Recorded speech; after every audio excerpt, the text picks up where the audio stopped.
Ruben Flores alongside to my right. Live on Marin TV in our coverage of the 2019 San Rafael Pacifics. Well, the Pacifics 29-22 still in second place, maintain a 2-game cushion over the Vallejo Admirals, and the Admirals are here at Albert Park right now. Vallejo 27-24, and they have been pesky this season, especially toward the good old San Rafaels. In fact, the first complete game shutout in the entire league in this season, the 2019 campaign, came just 48 hours ago up in Vallejo when the Admirals pulled it off against, guess who, Ruben? San Rafael. That's absolutely right.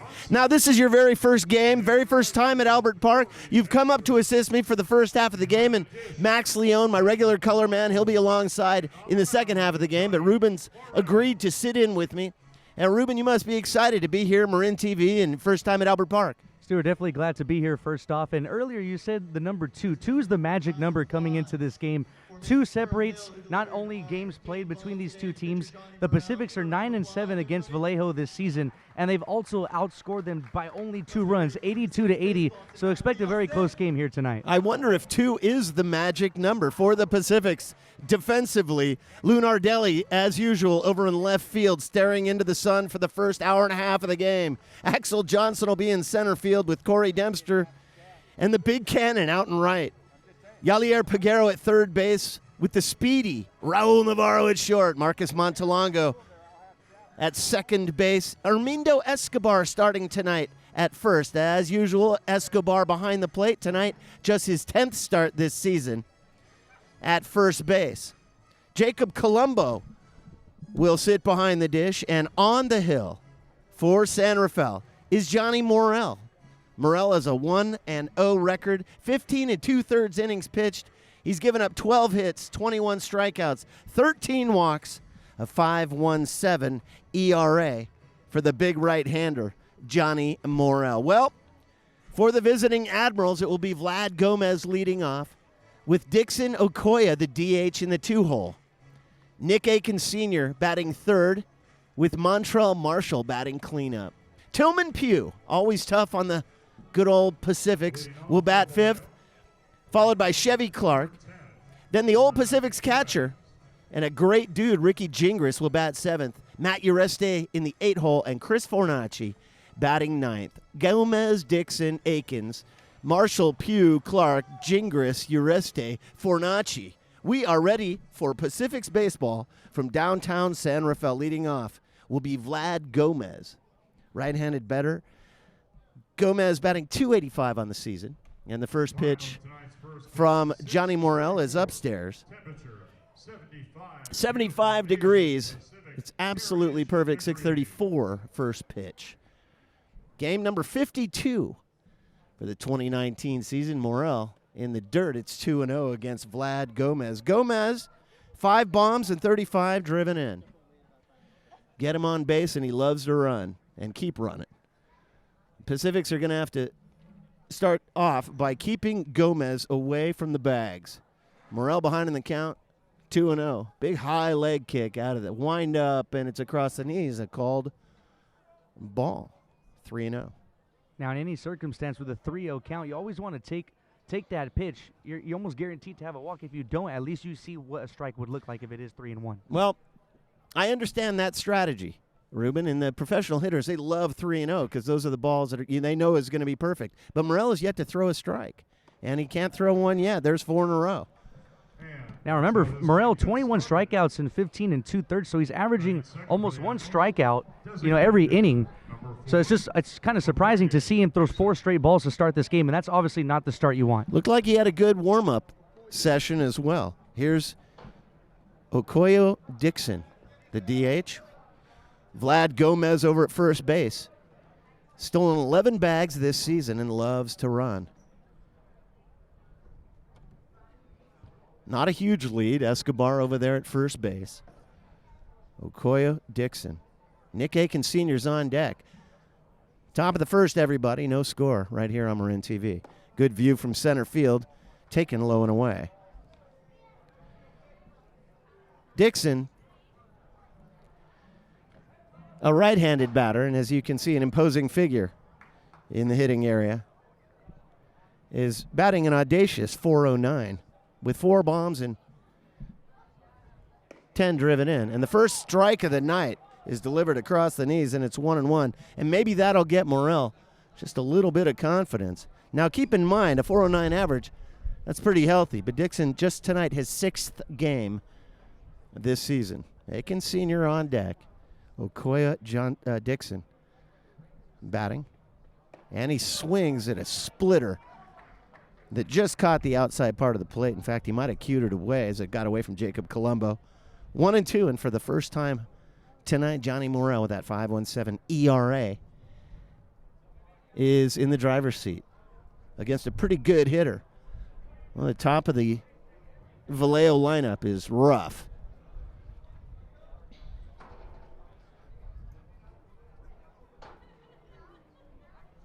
Morel, snap throw over to first base. Gomez dives back in, scurries back to the bag safely. Now, playing Vallejo 16 times already this season, Morel must know that the runner on first, he steals a lot. It's 15 times he's already attempted to steal, and having 11, that's obviously pretty good. 9-7 against the Admirals. Runner goes, and the ball is swung on and missed. The throw to second from Colombo is way over the head of Montalongo into center field. Fielded by Axel Johnson, who throws to third, a head-first slide, and Gomez is safe. So the steal to second base and then to third base on a throw that was there, but not in time from center field. And he takes third as a result of an overthrow from Jacob Colombo, the Pacific's catcher. Now it gives Gomez 13 stolen bases on the year. No outs for Vallejo. Runner already in scoring position. And now they can really open up the playbook here, see if they try to lay down a bunt on either side, first or third baseline.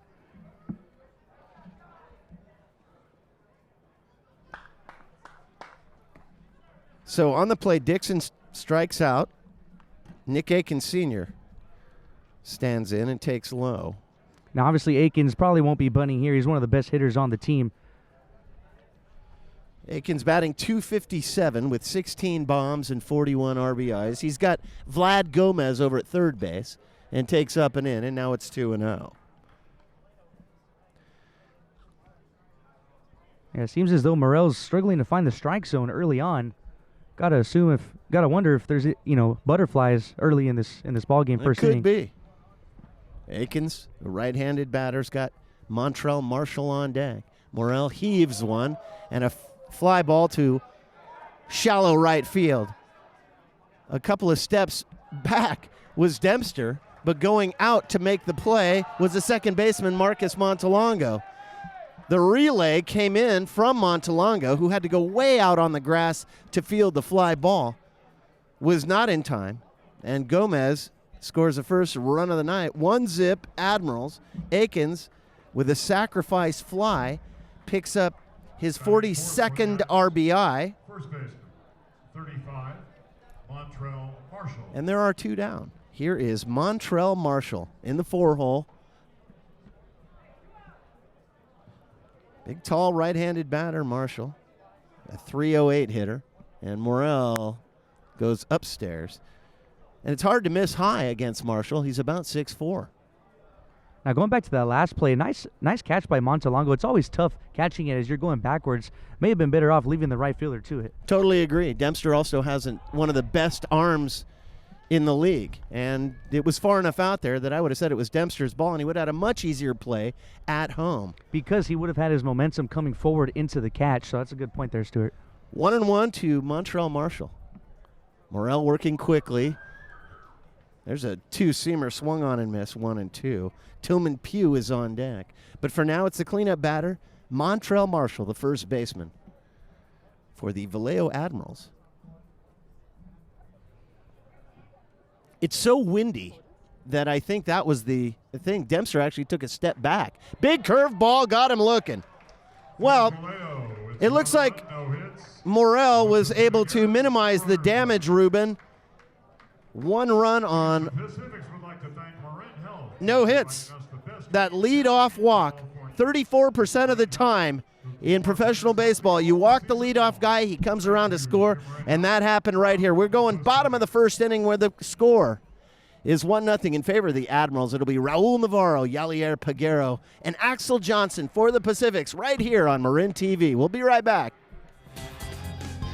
Welcome back, everybody, to the bottom of the first inning. Well, Vallejo Admirals in a game that they feel like they must win at 27-24 against the Pacifics, who are 29-22, just 2 games ahead in the standings. Score in the top of the first inning on a steal by Vlad Gomez and then an overthrow from Jacob Colombo from the plate. And then he was sacrificed in, and that's good old-fashioned hardball. Get him on, move him over, and get him in. And that's what the Vallejos did in the top of the first inning. We go bottom 1 for San Rafael. It'll be Raul Navarro, Yalier Peguero, and Axel Johnson. Pretty decent starting lineup. Top of the lineup for San Rafael. Defensively for Vallejo, Nick Aiken Sr. in left with Chevy Clark in center and Vlad Gomez in right. Chris Fornacci at third base with Matt Ureste at short. Tillman Pugh starting at second base with Montrell Marshall at first. Ricky Gingras, the ex-San Rafael Pacific, behind the plate. And on the hill is Mike Melendez, the big left-hander. He wears Raleigh Fingers old number 34. He does not have a handlebar mustache, though. Just more of a traditional mustache, much like my color man tonight, Ruben Flores. The square for the bunt from Navarro is pulled up and taken. It's 2-0. Navarro batting .370. Has some pop with 4 home runs and 32 driven in. He's a guy that Oscar Suarez wants to get out on the bases. 27 stolen so far. Leads the team, and leads the team by a lot.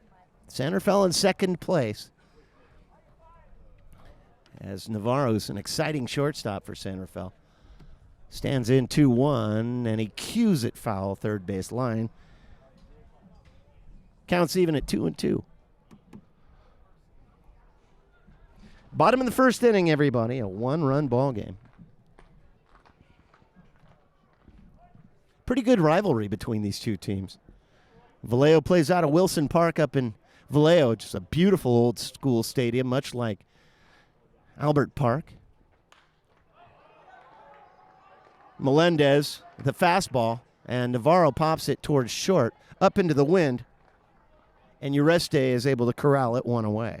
Now, you mentioned the sun earlier in pregame. That's going to be difficult to bear with in the next couple of innings. You saw a third baseman there put his glove over his eyes to try to block it, and luckily the angle for the shortstop, he was able to come over without needing to use his glove to block the sun and make the play.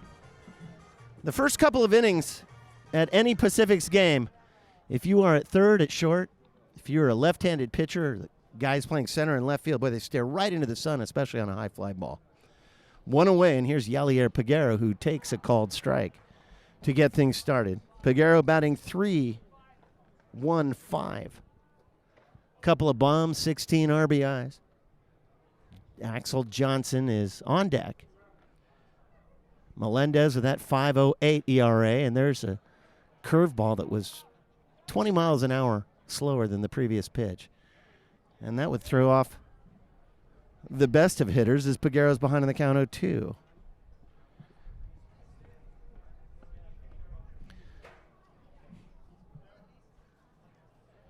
Melendez working quickly, and a called outside.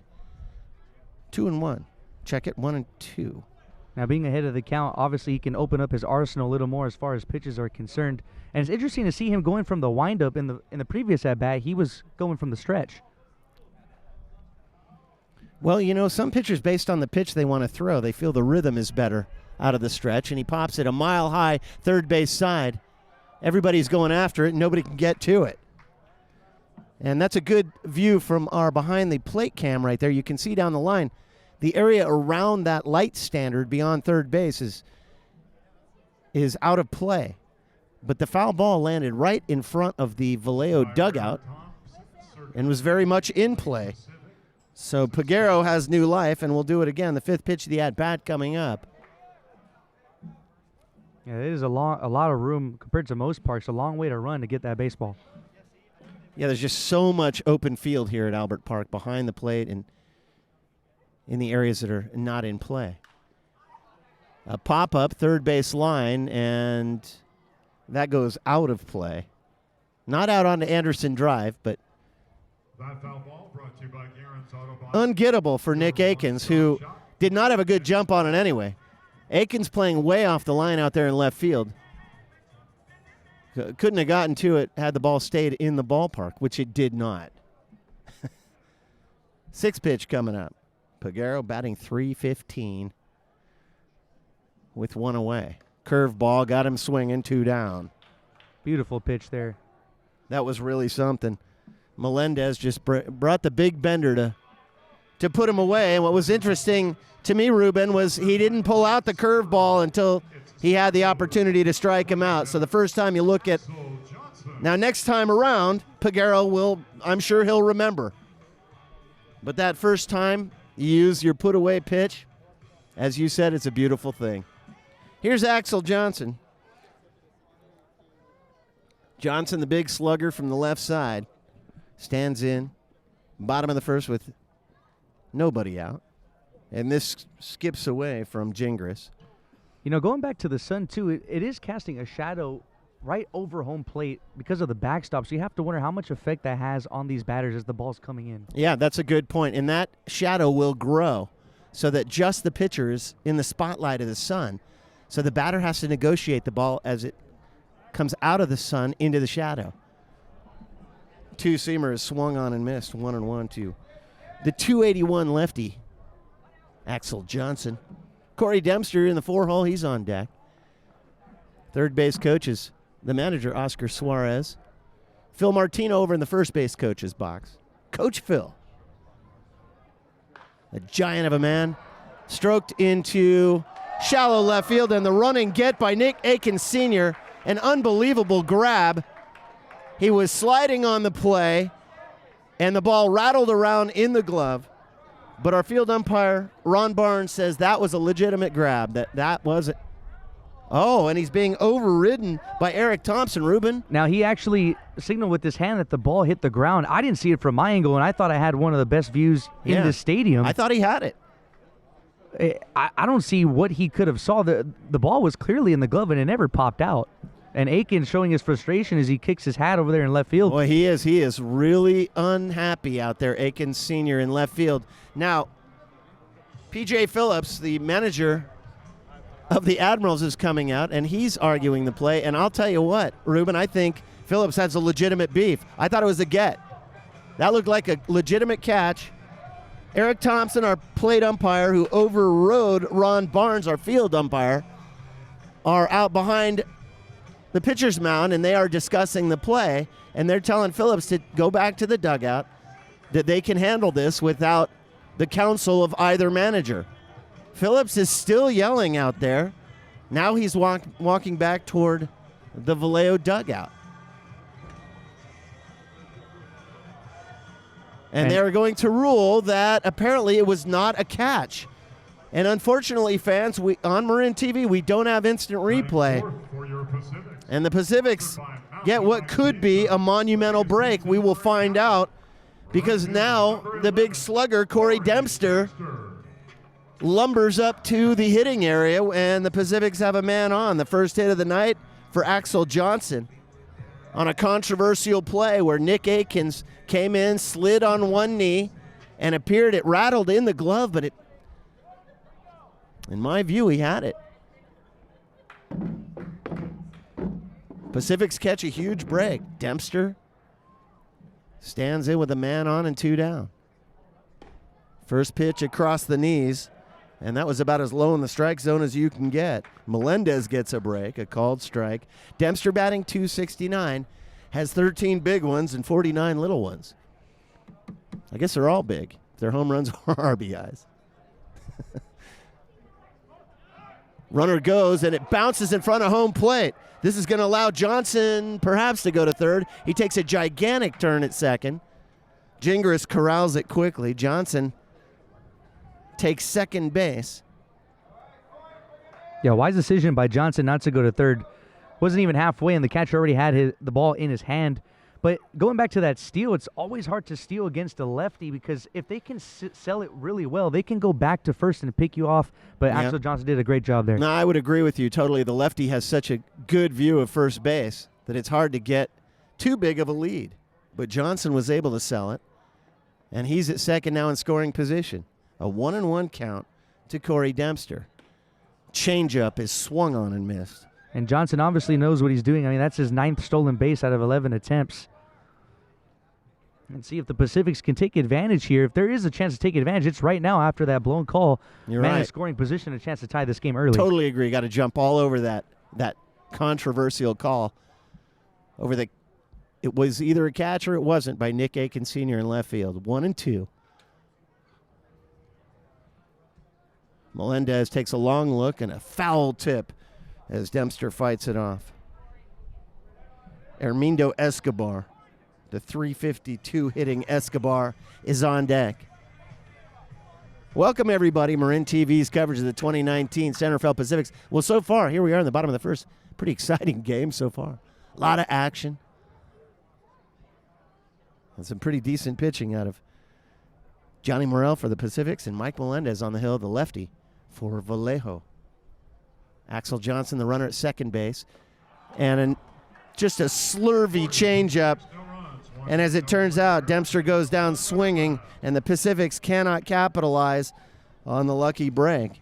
One complete in the books. It's 1-0 in favor of Vallejo. Coming up for the Admirals, Tillman Pugh, Chevy Clark, and Ricky Gingras. When we come back in the top of the second inning, Ruben and I will be right back right here on Marin TV. Top 2, everybody, right here on Marin TV. Welcome back. So far, a great game, and we're only 1 inning into it. There we are. Yours truly, Stuart Horn, Ruben Flores to my right. On the hill, Johnny Morel, a 5.17 ERA. And he's going to have his hands full with Tillman Pugh, Chevy Clark, and Ricky Gingras here in the top of the second, where the visiting Admirals lead 1-0. Great view from center field right there as Morel kicks and deals, and a fastball is taken for about as pure a pitch as he's thrown all night. Morel, a 4-pitch walk to Vlad Gomez that led to that 1 run to lead off the game. But since then, he settled down, striking out 2 following that 4-pitch walk in the first. And a sacrifice fly that brought Gomez in. A fastball is cued foul, and it's 0-2. And now Morel is way ahead in the count, 0-2. And I have a high suspicion that Tillman Pugh is not going to get much to look at right now, Ruben. Definitely, he's got to be careful here. He's got 2 strikes on him. Anything close in the zone, don't want to leave it up to the umpires to call a strike 3.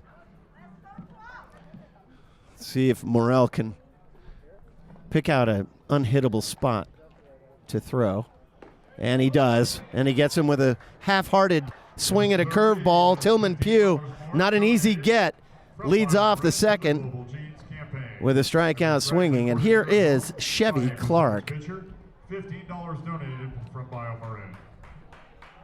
Batting 6 for the Admirals, center fielder, 25, Chevy Clark. Clark, his first at-bat tonight, batting .249 with 6 bombs and 20 driven in.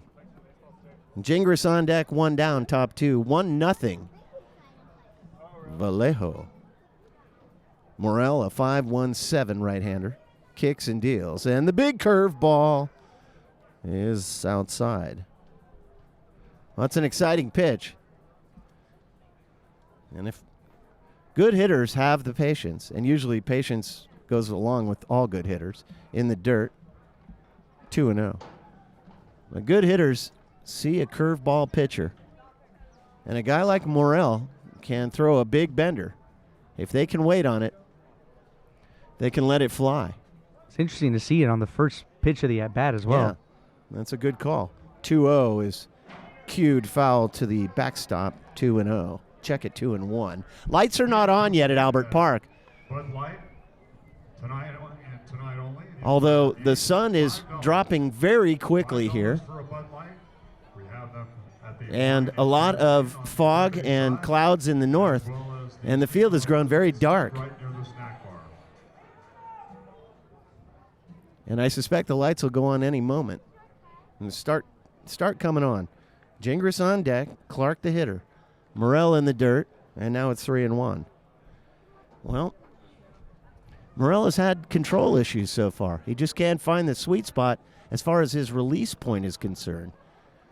You know, and starting that game with that first walk, I mean, this game could have got really ugly early, and Morel able to, use his composure to slow this game down, and he's just got to get back in this count here at 3-1. Clark 3-1 swings at a fastball. That was just power on power, and for the first time tonight, it's full. Yeah, you can tell when a pitcher comes out and has his best stuff right away, and Morel clearly does not, so it's going to be about guile and patience.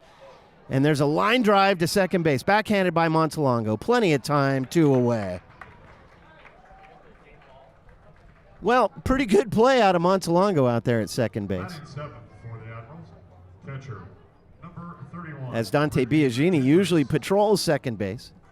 But Montalongo, a great jump toward the second base bag and backhanded it cleanly. It made it look like he's an infielder as good as any of them in the league. 2 down. Here's Ricky Gingras, guy who played a couple years with San Rafael and did a majority of the catching in 2017. Swings at a high fastball. 1 strike on him. Gingras batting only 182 in the 7-hole. Ureste is on deck. Oh, we lost the intercom. Oh, maybe it's back.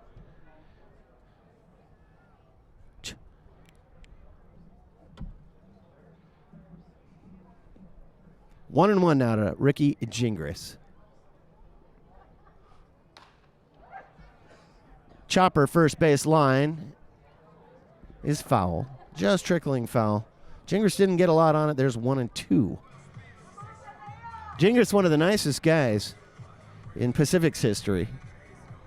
Great in the clubhouse and really good behind the plate. Stands way back in the box. The left-handed hitter. A wide open stance. Rests a bat on the shoulder as Morel comes home. And he gets him on a 2-seamer indoors. Well, 3 up, 3 down. And a couple more strikeouts for Morel. And as Ruben mentioned, the Pacifics have settled down after that opening walk to Vlad Gomez as we go bottom of the second inning. For the Pacifics, it'll be the 5, 6, 7 batters in Escobar, Carp, and Jacob Colombo. When we come back, 1-0 Admirals, bottom 2, Marin TV. Thank you, kids. Have a great... Welcome back, everybody. Marin TV's coverage of the 2019 San Rafael Pacifics. The ball has been thrown down as we have entered the bottom of the second inning in a 1-run ball game here at Albert Park.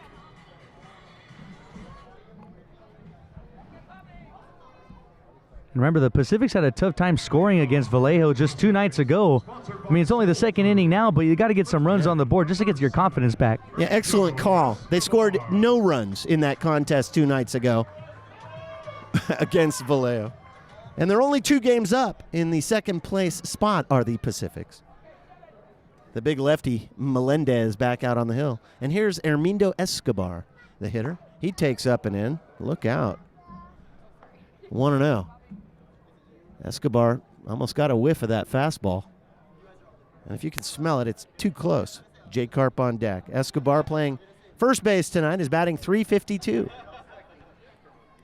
Melendez deals, so he starts upstairs, and then he comes in very low.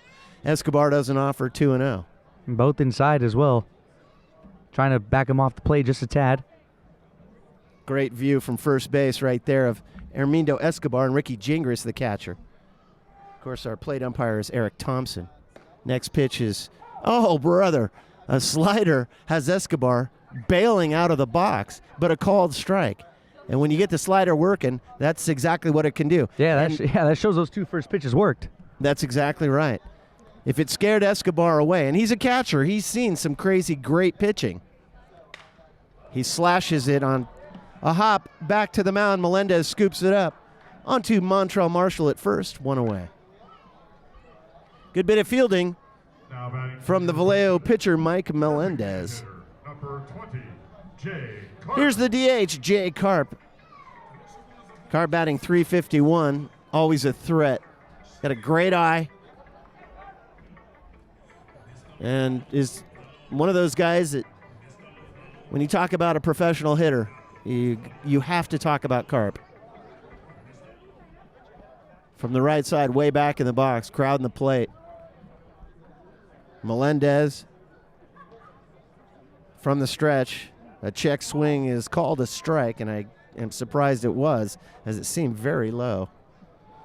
3 home runs, 8 driven in for Carp. Jacob Colombo on deck, 1 away here in the bottom of the second.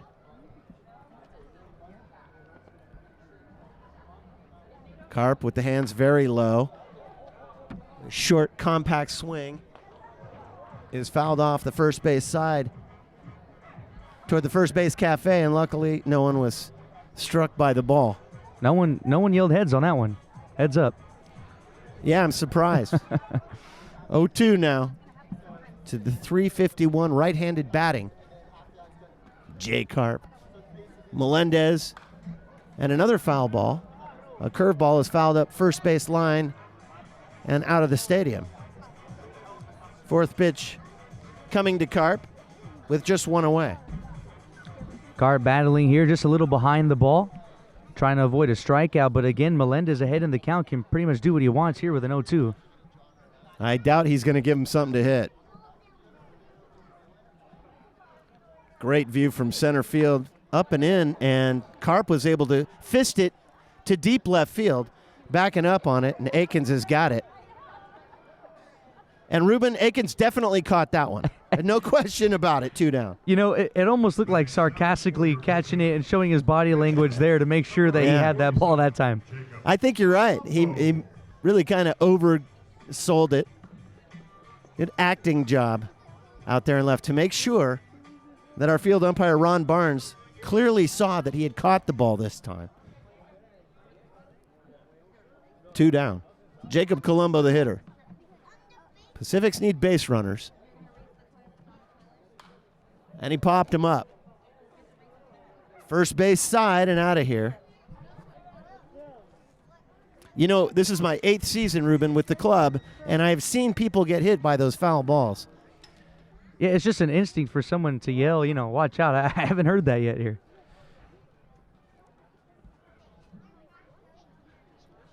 But I've only seen a couple hit in 8 years, thankfully. And nobody terribly hurt. 0-1. Off speed taken. 1-1. Yeah, that reminds me of the netting issue in the MLB, how they want to extend the netting out. Yeah. You know, looking at this park, there's obviously no one in that area for someone to be in There's a serious lot of danger. exposed area here in the minor league ballpark, and a lot of them. Right. Colombo stands in. Montalonga's on deck. 2 down. Oh. High 2-seamer is taken, and now it's 1-2. A called strike on Colombo, batting .268.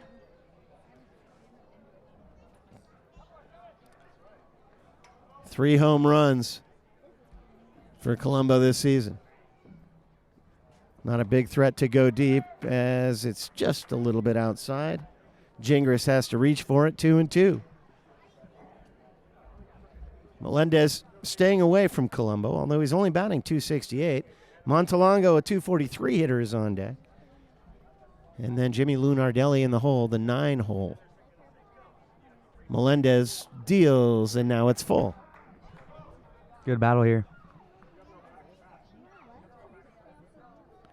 Yeah, both pitchers have shown moments of brilliance tonight, as the entire field now is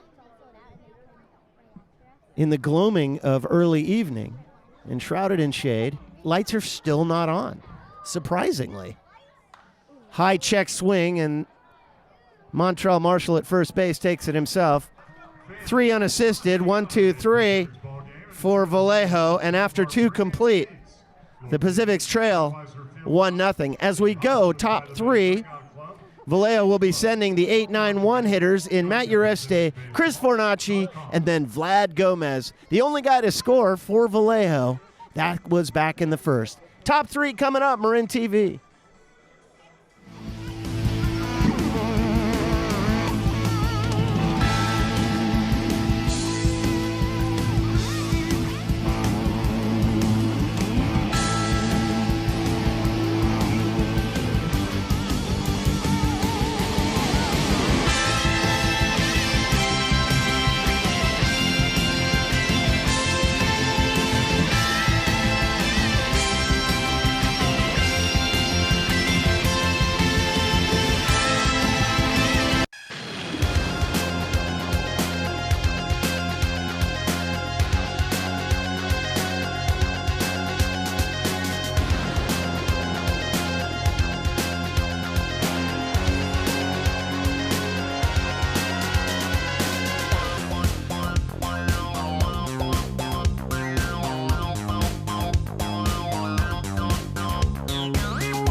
Top three, everybody, right here on Marin TV in our coverage of the 2019 San Rafael Pacifics.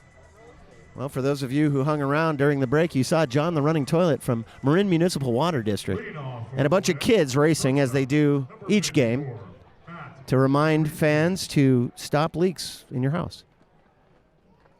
And a running toilet wastes 200 gallons of water a day. Matt Ureste in the top of the third inning, a one-run ball game.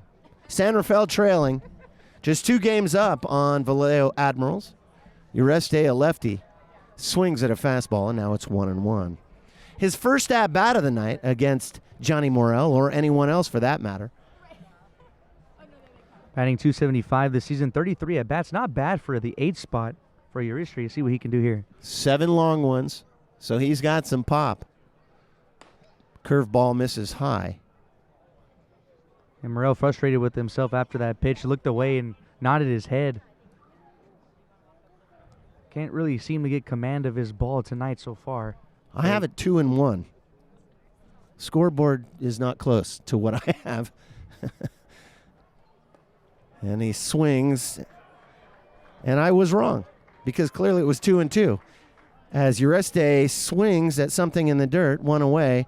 The 5th strikeout of the night for Morel, who, on one hand, Ruben, seems like he's struggling a bit, but 5 strikeouts, and we're only in the top of the 3rd inning. Yeah, I would characterize it as a roller coaster. He's up and down so far in this game. He's been really good when he's good, but he struggles when he has been bad tonight. Yeah. Chris Fornacci takes in the dirt, 1-0. Well, in the 2nd inning, he got him 1-2-3 with a pair of Ks, and so that would tell you while he doesn't have his stuff working right now, he's strong upstairs. And I think that matters at least as much as anything else, and perhaps more. Fornacci, the right-handed batter, batting .263 in the 9-hole, stands in and takes low, and now it's 2-0. Leadoff batter Vlad Gomez is on deck. This game just about 38 minutes old. And we're already in the top of the 3rd inning. Morel deals way outside. And Jacob Colombo couldn't even get a mitt on it. 3-0. Please do not flush.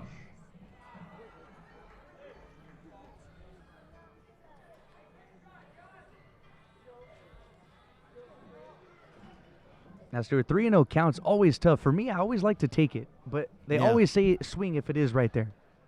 And it was not. And he walked him on 4 pitches. That is a discussion that you and I had earlier when Vlad Gomez, who's coming to the plate, came to the plate in his first at bat in the top of the first inning. And, you know, the higher or closer you get to MLB level play, the less likely they are to take a 3-0 pitch. Correct. At this level, it's about 50-50. Although, in the case of Morel, when he's missing his spots, he's really missing his spots. And I think I would go with your strategy, and that is let him throw one down the pipe, and let's just see if he can even hit the pipe. Morel, that 5.17 ERA, has Fornacci at first base, and Vlad Gomez, the hitter, who, as everyone remembers, had a walk and a stolen base, got over to third base after the throw down to second, went into center field, and then scored on the sacrifice from his teammate, Nick Aiken Sr. And that's the one run of the night. 1-0 to Vlad Gomez, who kicks, and this gets away from Colombo, and he can't find it. Stealing down to second is Fornacci. It's a wild pitch. It's not a stolen base. Now, Colombo did what you're supposed to, took his mask off immediately to try to find the ball, just turned the wrong way, and it happened to be behind him. And luckily, they didn't get an extra base on that one. Luckily, he got there quick enough to allow only one stolen base. Now, it looks like they're going to have a meeting on the mound for the first time tonight. That's right. So Peguero's dad, Jalen Peguero, is making his way to the mound to have a word with Morel. He is the Pacific's pitching coach, and he's also the closer for San Rafael. You get a father-son combo. One guy's at third base, and the dad's the closer for the club. And he's a great one at that. Vlad Gomez, the hitter, is ahead in the count 2-0. Okoye Dixon is on deck. The pitcher, Johnny Morel, is out there, and he's got his hands full. End of the meeting has come. And that's always a tough decision to make. At what point do you consider pulling the pitcher? I mean, it is only 1-0. He has battled his way back after falling down in counts. He's managed so far through 2 innings, two and a third.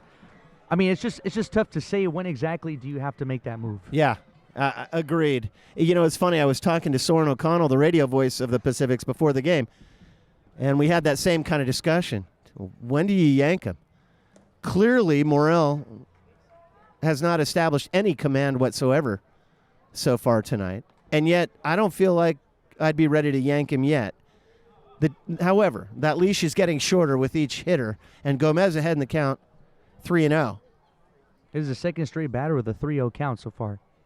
Vlad Gomez, the big bad leadoff hitter, and he's taken all the way. And for the second time tonight, Gomez walks on 4 pitches. Hey, John the Running Toilet is here, everybody. There he is on Marin TV.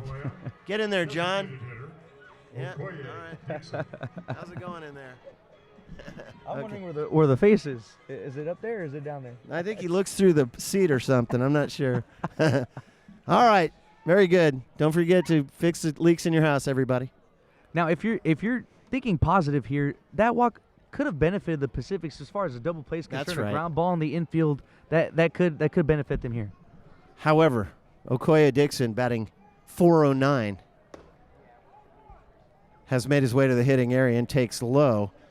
And that's 6 pitches in a row that have not been a strike. Not any kind of a strike. Not a foul ball, not a nothing. All balls way outside the zone. Dixon struck out swinging back in the first inning, and he takes it across the knees and mercifully. Sometimes it takes a good frame from the catcher. Nice job there by Colombo. Mercifully, Eric Thompson called a fastball a strike. 1-0, but Vallejo, with 1 away, has runners at first and second, and the 2, 3, 4 batters lying in wait. Dixon swings and hammers it into left field. Lunardelli comes up with it. Coming in all the way, the cutoff man has hit the snap throw back to second base, and Montalongo applies the tag to Vlad Gomez, who just got a toe in. Scoring on the play was Chris Fornacci from second base, and it's 2-0. Dixon 1 for 2 on the night he just hammered it to left field between Navarro at short and Yalier Peguero at third. And everybody's safe on the play. Lunardelli came up throwing. The cutoff to Peguero was perfect, and he snapped it back to second base. But on the play, Vlad Gomez was able to just get a toe back in on the second base bag. Everybody's safe, and here is Nick Aikens Sr. Now, we mentioned in the pregame what a stud Aikens Sr. is. We already saw, an acrobatic play in left field that was controversial, no call for an out. See what he can do here at the plate. Aikens batting .257. Had a fly ball to left field, and he launched it into the ionosphere, and that's a 3-run bomb.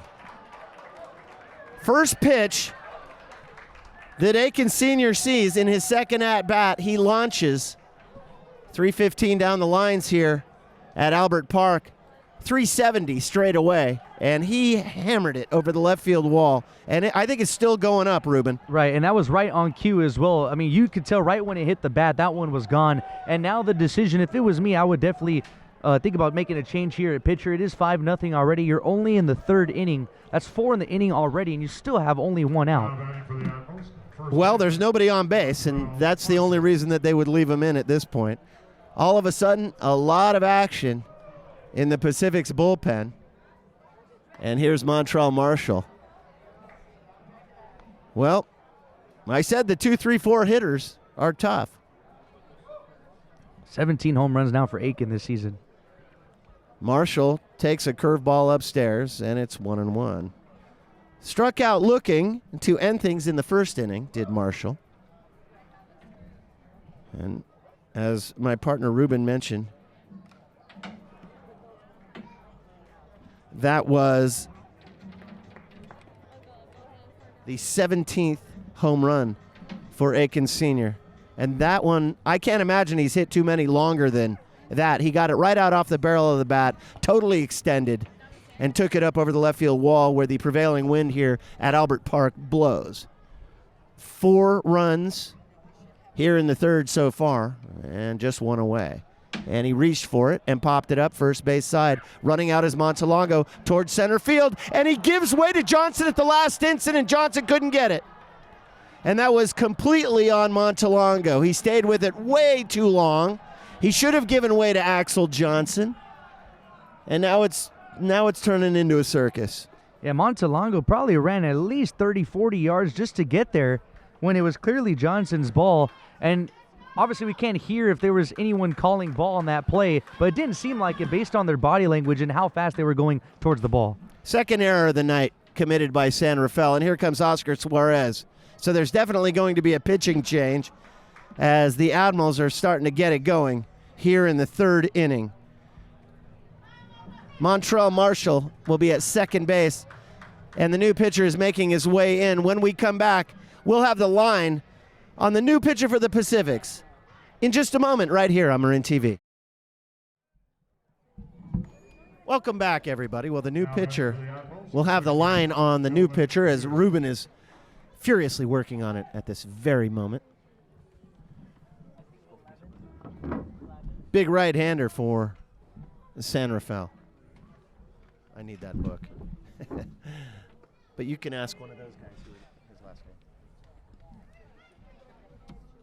A swing and a miss to Tillman Pugh, who struck out swinging to lead things off in the second inning.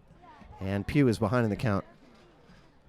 0-2 to the new pitcher for San Rafael. Well, Morel, that 5.17 ERA. Logan Linder in his first game with San Rafael gets Pugh looking. Well, that's a pretty good way to get things started. His very first at bat or batter faced, he was not at bat. Logan Linder, who obviously is his first game. He does not have an ERA yet. But I can tell you one thing, Ruben, he's got a strikeout. And he got one of the best hitters in the league in Tillman Pugh. One of the most clutch hitters I've ever seen in Pugh. And he's struck him out looking. Here's Chevy Clark. 5-zip here in the third inning. Top 3. Linder looks the runner back and throws, just a beautiful slider. And I don't know where it missed. Folks, I'm looking at the same view as you on Channel 30. And I have no idea where it missed. Maybe low and away? That's just a guess. Last time in the second, Clark hit into a 4-3 putout. Ahead in the count, 1-0. Gingras is on deck. Taken away. Colombo is able to at least keep it in front of him. Looked like he was having trouble with that. 2-0 now to Clark. Lights have come on, I'm happy to report. I knew it was any moment, as the sun seems like it's going down quickly. Clark takes a curveball inside black, and that was a beauty. Absolutely unhittable, a perfect pitch, if there is such a thing, fans. That was it. It looked like you froze Clark just a tad as well at the plate. Yeah, good call. Clark heading the count 2-1. Linder looks a runner back, and he backs up the exact same pitch. This time, Clark swings away and can't get it. And there you go. That's a sign of a perfect pitch. He backed it up the exact same pitch, and it was unhittable. I said that on the pitch before, and that proved it. Because Clark can hit. Seems like he's always making contact, 2-2. And he tried the same thing, but this falls low in the strike zone, and now it's full. Interestingly enough, back in the second inning, when Morel was on the hill, he also took Clark full. And Clark's up there battling. Full now against Logan Linder, his first game for San Rafael. And in the dirt, Colombo is able to stay in front of it, but that's about the only positive thing that I am able to make note of here in the top of the third inning. Yeah, and that's great discipline, too, by Clark with a full count. Ball right down the middle, just a tad low. Able to be patient, just take the base and let the man next up try to bring you home. Clear the bases here. So Marshall, the runner at second base after the error by Marcus Montalongo. Chevy Clark walks. And the ninth batter of this, the third, is Ricky Gingras. And he powers it opposite field. Lou Nardelli's back at the base of the wall. And he's got it. And that will do it. And Logan Linder's able to get the Pacifics back into the dugout with a long fly ball to left field. Well, here in the third, the Admirals bring in 4 runs on the home run by Nick Aiken Sr. And to say that it was a massive Herculean blast would be the understatement of the century. That's how far he hit it. Ruben and I will be back in the bottom of the third coming up right here on Marin TV. Well, in a game that the San Rafael Pacifics feel like they must win, they have not put themselves in a very good position to get things started here in the third inning, trailing 5-zip. After the massive blast by Aiken Sr. They're still buzzing about it in the stands. Here is Marcus Montalongo. Had a couple of questionable plays tonight. A couple of brilliant plays defensively, but a couple of really questionable decisions on shallow fly balls. First pitch from Melendez is in the dirt, and plate umpire Eric Thompson slows play for a moment. I don't know if a loose ball was on the field from the Pacific's bullpen. I think that's what it was. Hermindo Escobar, 0 for 1 on the night. Hit a grounder on 2 hops back to Melendez back in the second inning. And he hammers one right field on a line shot. And Vlad Gomez, 2 steps to his left, is able to reach up and spear it. And Escobar hit it very hard, Ruben, but nothing to show for it, 1 down. That could have been a disaster for Vallejo. It looked like Gomez took a step forward. Your first step as an outfielder is always a step back, but he was able to use his agility to stretch that left hand, make the play. 1 out here in the third. Defensive beauty from Vallejo tonight. Can't say the same defensively for San Rafael, unfortunately. There's our field umpire, Ron Barnes there, currently behind first base. 1 away, here's Jay Carp. Carp the DH, a fly ball to Lou Nardelli in the second inning. We're in the bottom of the third, everybody. He squares to bunt and pulls up. Takes low and away, 1-0. Jacob Colombo is on deck. It's Bud Light for $5 all Asian American Night, Heritage Night here at Albert Park tonight. The taiko drummers to open up. And there's going to be, I guess there's going to be some more stuff going on to commemorate Asian American Heritage Night. And a called strike in, up and in. 1-1. Carp batting .351. 3 home runs for San Rafael. 0 for 1 tonight.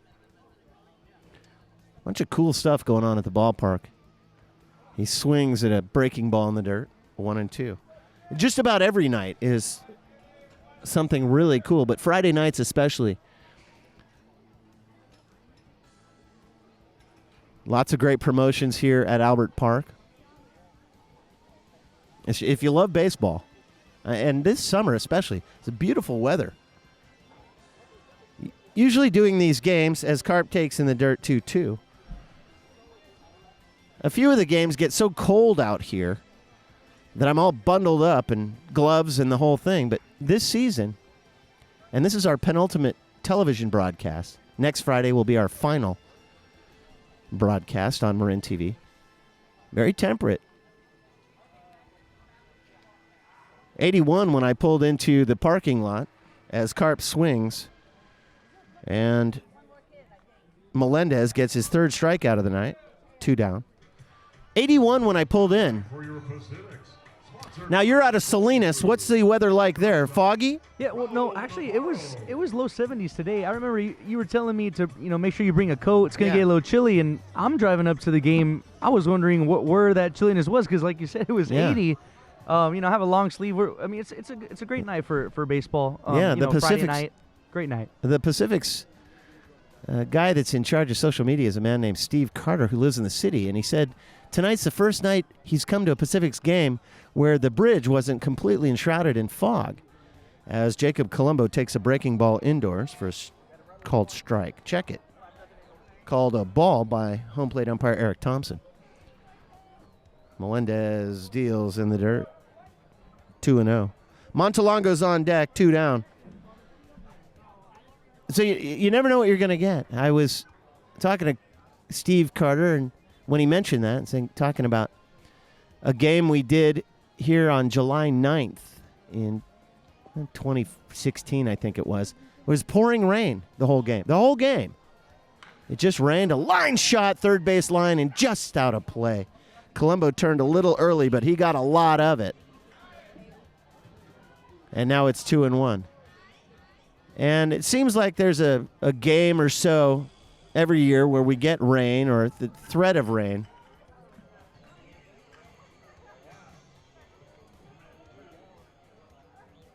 Oh, what is that? What do we have, a pinch hitter? Go ahead, you can say it. This is a Navarro, I believe.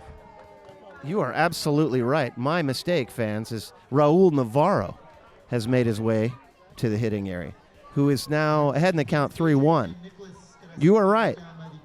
So is Montalongo with the line drive, Lunardelli with the K. Well, I got to work on my scorecard. Thank you for that correction. Navarro batting .370. Takes upstairs, and he walked him. A walk on 5 pitches. Well, the Pacifics could use a little more of that. They could also use some stolen bases here. Again, Navarro's got 27 on the year, and what a time for them to get one now. Try to get some momentum here to get some runs on the board and cut this deficit of 5. So Montalongo with the line drive to right that was grabbed by Gomez. Then Lunardelli struck out swinging. Navarro at first base after a 5-pitch walk. And a ball called now to Yalier Peguero. 1-0. Peguero, the first strikeout of the night to Melendez. 3 so far on the night. And a snap throw over to first base. And Navarro's back in there. Navarro is 27 for 38 stolen bases this season. Peguero batting .315.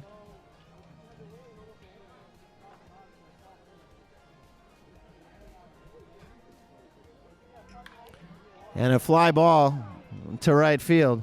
Coming in on it is Gomez. He's under it. He's got it.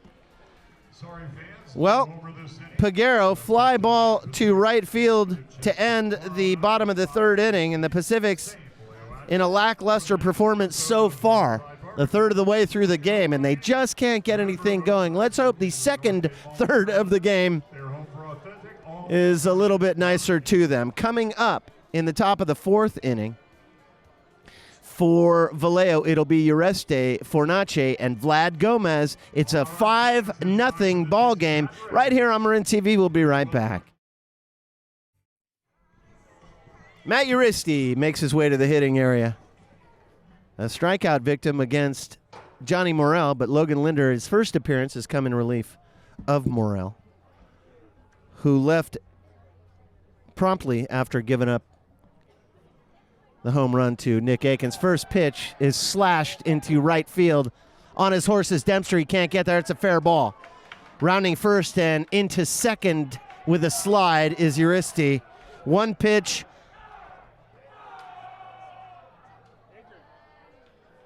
And Vallejo has a runner in scoring position, and they are playing some ball. He just absolutely slashed it into right, and Dempster back for the Admirals. couldn't get to it. Chris Fornace. Chris Fornace, who walked and scored. He got to second on a wild pitch and then came in as part of that rally back in the third inning. Makes his way to the hitting area. Fornace batting .263. Nobody out and a runner at second base. Ureste is taking a gigantic lead, and a fastball is upstairs. And that brings Colombo out of the crouch 1-0. Vlad Gomez is on deck. Gomez has walked twice and scored twice. So we'll see how Logan Linder deals with him when he gets that chance. And he is going to get that chance for sure, no matter what happens here. Fornace had the count 1-0. 5-zip Vallejo. 2 games back in the standings. Huge lead at second. Ureste and Fornace takes a called strike of the big bender, 1-1.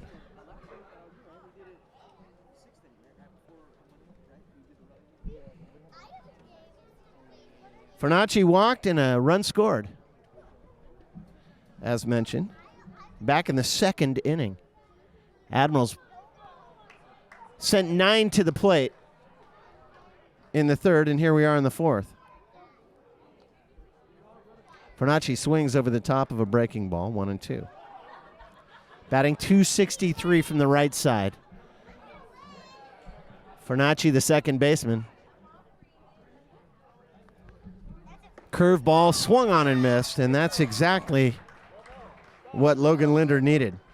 Another One great down. pitch. Another great pitch there from Linder. Nice changeup right down the middle. Able to get an out in this inning with a runner on second. And let's see here with Gomez, as you mentioned, he's walked already twice, so he has a great eye on the ball. Let's see if he actually gets aggressive here and swings the bat, try to get that runner from second home. Here's Vlad Gomez, and he's been pesky on the center fells tonight.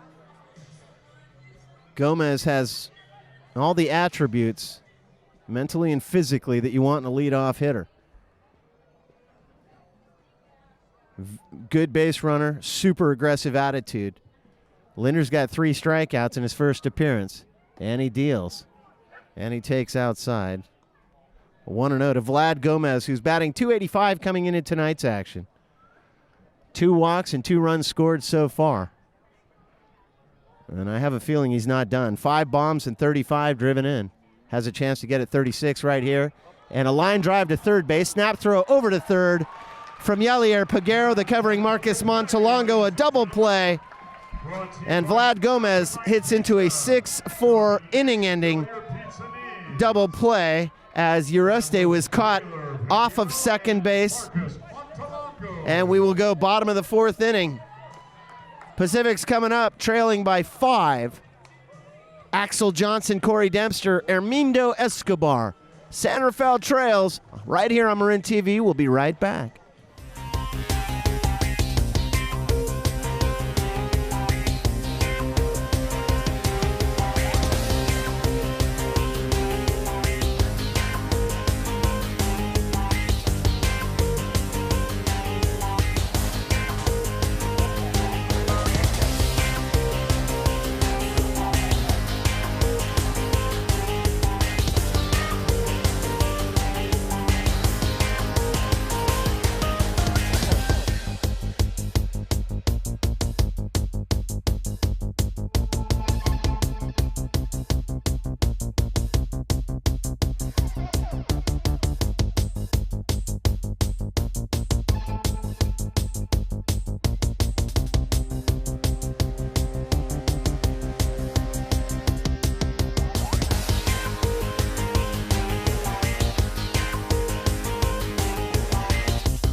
Well, welcome back, everybody, to Marin TV's coverage of the 2019 San Rafael Pacifics, live from Albert Park. Axel Johnson will get things started for San Rafael. Johnson has the lone hit for San Rafael back in the first inning. A single to left field. Opposite field for the lefty Johnson, batting .281. And he swings at a fastball from Mike Melendez. 0-1. It'll be Johnson, Dempster, Escobar. Pacifics trail by 5 and have their hands full. Admirals have a lot of mojo going right now, Ruben. I definitely do. I like that Johnson's aggressive, though, swinging at the first pitch. Breaking ball in the dirt. Gingras gets in front of it, 1-1. And through starting the fourth inning, only one hit on Melendez so far. The Pacifics got to be a little frustrated at the plate. And again, they got to get something going here. Already down 5-0, running out of game here in the fourth. It does feel like it's not even half over, but it feels like they're running out of time because all of the momentum has been with the Admirals. A fly ball to center. Clark calls off the left fielder Akins and is able to make an easy grab. Johnson gone on 3 pitches, and here's Corey Dempster. For your Pacifics, sponsored by Mountain Mike's Pizza, right fielder Corey Dempster. Dempster with a strikeout, swinging in the first, is 0 for 1.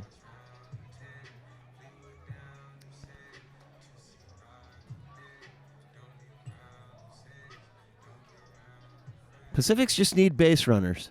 They can get right back in this thing with a couple of knocks. That's all it ever takes. But when you're down by 5, that's a big number in baseball. 4 is different. 5 is significant. Fastball is low and away, 1-0. However, if you're going to be down by 5 runs, and let's hope it doesn't get to any more than that, I always say do it early. That gives the team a lot of time to change the vibe of the entire game and get back in it. 5 runs late is very different. Dempster stands in and takes low, and Melendez is out there really heaving it, 2-0. And almost the same exact scores 2 nights ago, 6-0. Right now, 5-0. Admirals right now have the Pacific's number. The Admirals are really high right now. They just 4 or 5 nights ago had a 7-run bottom of the 9th inning in Vallejo. Oh, check it. It was the bottom of the 10th inning against Napa, where they scored 7 runs and walked off. In the bottom of the 9th, all 7 came, or in the bottom of the 10th, pardon me, all 7 came in extras. Vallejo came on strong in the top of the 10th. Vallejo comes back and snaps off a 7 to walk it off. Oh, the Vallejo fans. Unbelievable. I was listening to that game, and that was a really exciting finish. And they're red hot, 8-2 in their last 10 games, 3-game winning streak so far. 3-0 to Dempster. I doubt he's swinging here. And he takes low for a 4-pitch walk, and that's exactly what Oscar Suarez and the San Rafael Pacifics need. You just got to chip away at it. Pacifics have not gotten a runner past second, and that was just one time tonight when Axel Johnson, who accounted for the only hit of the night, stole second base. But the San Rafaels haven't even gotten a runner to third yet. Meanwhile, Admirals have scored 5 times as Hermindo Escobar takes for a called strike, batting .352, Escobar. 7 home runs and 27 driven in. And a chopper towards short. Coming in on it is Ureste, and he's got it 2 away. Dempster to second base on the play. A great play by Ureste. Basically backing up the third baseman as he tried to go in for the ball first, and Ureste knew he had to get that ball out quickly. As soon as it hit his glove, he had to get it over to first, and a perfect throw to get the out. Fornacci at third has been taught, if you can get it, and if you miss it, the shortstop will grab it. Well, Fornacci came across and he simply missed it, and Ureste was able to get to it. Had Fornacci gotten it, they had a good crack at a double play, but it wasn't hit sharply enough, really, to turn to. And here's Jay Karp. A fly ball to left field back in the second. And Karp doesn't have a lot to show for tonight as a check swing at a high fastball is taken 1-0. Jacob Colombo is on deck. Evan, Aiden, and Morgan. Can I see you guys on the third base side for musical chairs? Evan, Aiden, and Morgan. Thank you. Karp, the DH. Keeps the hands very low. The left hand right on the knob of the bat, and he fouls it back into the parking lot. And that has windshield written all over it. You know, and it's interesting, too. You see some batters really choke up on that bat. Others have their bottom hand literally hanging off the end. And it's just every batter, you know, prefers a different way to hold on to that bat. Yep. Karp is unusually low on that bat. I haven't actually seen a batter, you know, hang that palm off the barrel like that. Yeah. Between his ring finger and his pinky is where the knob of the bat is. 1-1 now to Jay Karp, batting .351. 2 down, runner at second base for San Rafael, threatening their first run of the night. And a base hit right here would do it, and a foul ball back to the backstop. Will attempt to become king of the dance floor, but Tomorrow night. It's going to be dancing night.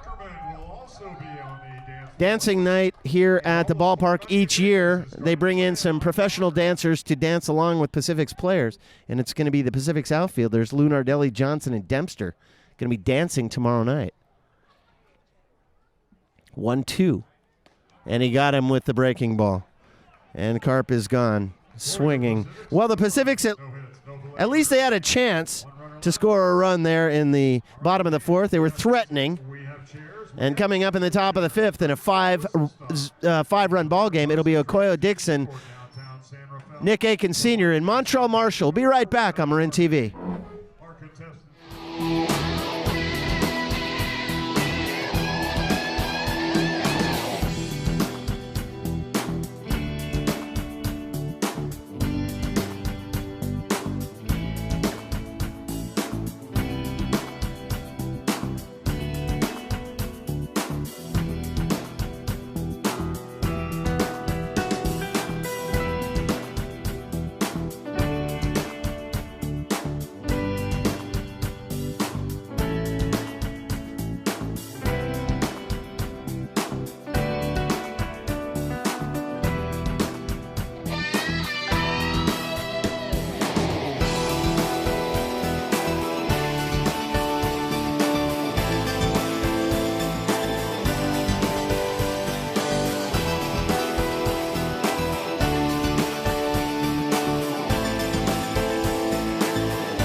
Okoye Dixon will lead things off here on Marin TV's coverage of the 2019 San Rafael Pacifics. 5-0. Pacifics trailing. 2 games up in the standings on Vallejo. But a rough start for Johnny Morrell tonight. A breaking ball is taken away to Dixon, batting .409 in 5 games. And a high fly ball right field towards second. Montalongo's got it, 1 away. So there's the call we were looking for earlier in the game. again, it's only a couple of plays in the third inning that's really the difference in this game. Could still be 1-0. A couple of errors, too, for the Pacifics in that inning resulted in 4 runs for the Admirals. Isn't it always that way? It always just comes down to one or two things, one or two pitches. The entire game hinges on, if you look back at your scorecard at the end of the night, it seems like, in hindsight, the games oftentimes hinge on just a pitch or two. One away, Nick Aikens Sr., who that sacrifice scored a run in the first, and then hit one of the longest home runs we've ever seen here at Albert Park to end the night for Johnny Morrell back in the third inning. And he takes a called strike. And he swings across the top of a breaking ball behind the count 0-2 with Montrell Marshall on deck. If I were a pitcher and looked in and saw Nick Aikens Sr., I would not feel a ton of confidence, especially when you know what he did his last at-bat. Now, it was not against Logan Linder, who's on the hill currently. High fastball is taken, 1-2. And with that last swing, he's going for the fences again. But Aikens Sr. wears lucky number 13. And he has the Admirals gold spikes that match the top of his uni. Breaking ball is popped up left side. Navarro comes in, and after the ball takes a mile-high route, Navarro's able to make the grab, 2 down. And you notice there, Ruben, when he hit it and popped it up in frustration, he let out a big yell like Monica Seles playing tennis. Yeah, you know, when you have a home run, your second at bat, the next time up to the plate, you're so eager to get that other one that sometimes you just get ahead of the ball or get under it, and that's what you saw there. Montrell Marshall, the hitter. First pitch, he hammers it. Left center, on its way, gone. Axel Johnson took 2 or 3 steps to his right, the center fielder for San Rafael, and then realized there was no reason to expend any more energy whatsoever. As Montrell Marshall, the first baseman, just made it 6-0. And in between innings earlier in the game, we were talking about how tall, how big Montrell Marshall is, and he used all his power there to send it out. And 2 home runs again we've seen today. Not only do the Admirals hit it out, they're hitting it way out into the tennis courts. Yeah, he's 6'4", and you're right. He's able to create a ton of leverage. And that's exactly what he just did. And he levered it right out of here over the left center field wall, mostly center. Now, same exact score, too, as last game, 6-0 now. All Vallejo. Tillman Pugh, the hitter, who has struck out twice so far tonight, takes upstairs, 1-0. Chevy Clark's on deck. Now, the crowd has not quieted down, and the Vallejo fans are loving it. After the second home run of the night, there's a slider taken for a strike, 1-1. The Vallejo fans are absolutely reveling in the second home run. And neither one of the home runs, by Marshall or by Aikens Sr., were cheapos. They were histo. Outside black is taken, 2-1. And that was the first pitch of the at-bat, too. I mean, Montrell really wasted no time sending that one out of the park. Well, exactly. Aikens Sr., when he hit the Mammoth Blast first pitch, and then Marshall first pitch. So you're absolutely right. Pugh in there is 2-2. Pretty impressive display of hitting from the Admirals tonight. 6 runs on 4 hits. Pacific's no runs, just the 1 hit. As a breaking ball in the dirt, and Pugh runs it full. And Pugh would love to avoid the hat trick, especially when you're only in the 5th inning. Struck out on 3 pitches in the second, 3 pitches in the third.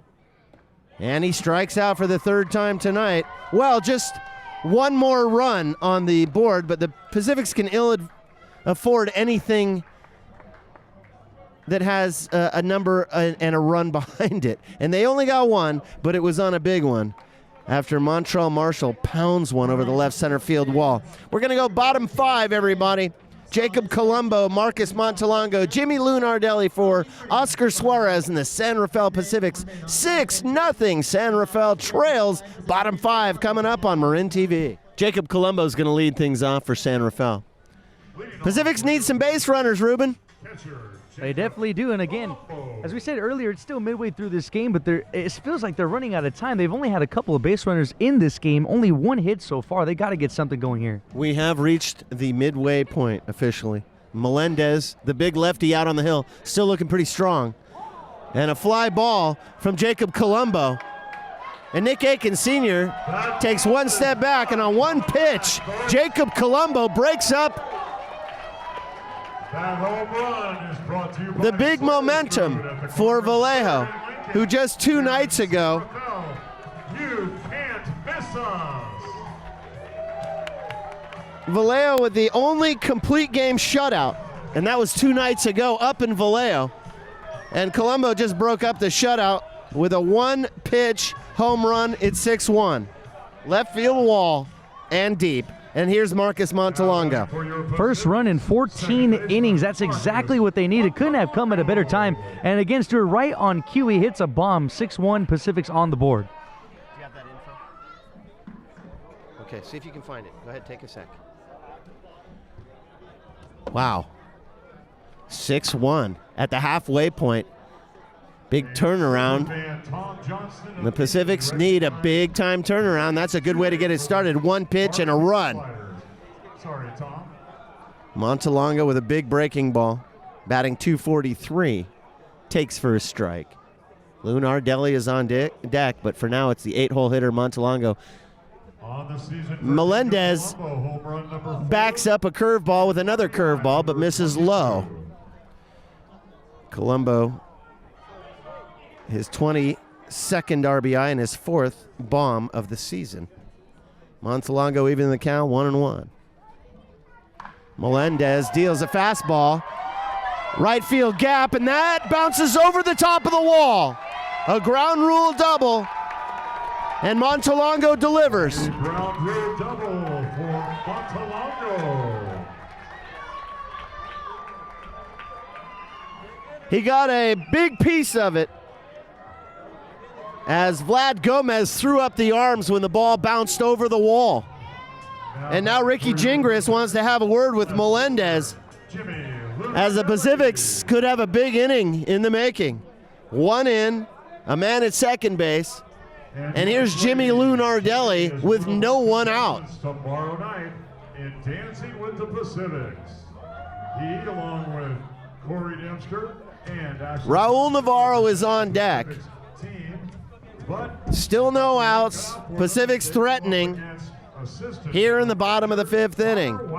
And for the first time tonight, Mike Melendez's shoulders clearly dropped.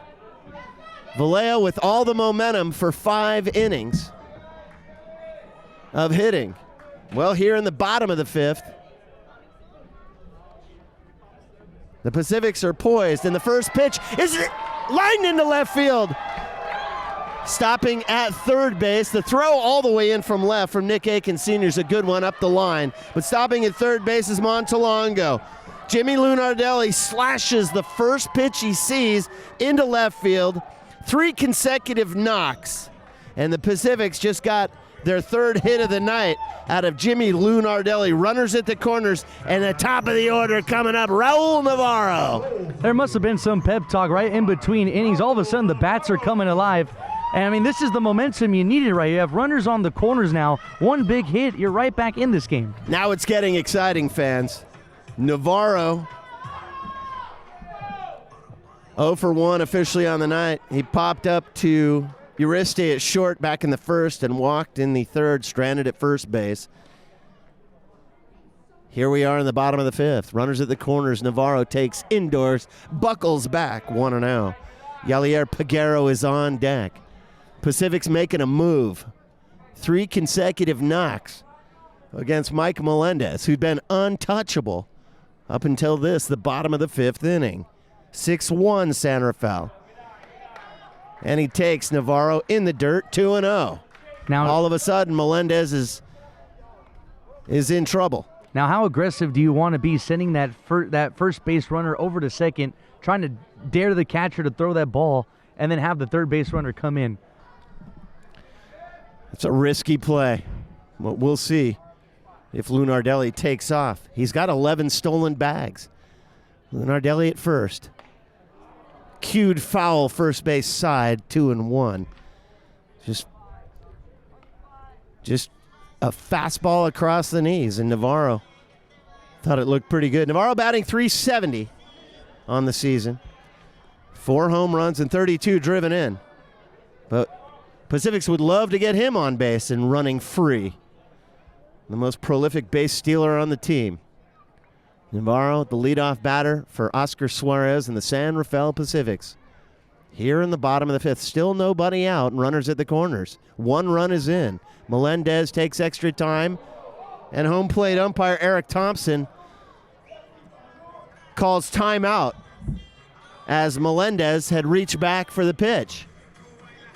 I'm not sure why he did, but Melendez wisely proceeded with the pitch and went ahead and threw it anyway. One way that pitchers get hurt is when the exact scenario occurs and they try to hold up. Melendez went ahead and let it fly. Count remains 2-1. And a liner up the middle, and this will score.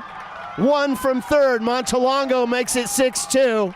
Stopping at second base is Jimmy Lunardelli. Raul Navarro delivers a single up the middle and an RBI. And now there's a mound visit from everybody. And the Admirals had a pitcher in the bullpen, and here he comes, so it looks like there will be a pitching change. And the Pacifics, here they come. They got some momentum now within 4. Still nobody out. 2 runs are in. 4 consecutive base knocks for the San Rafaels.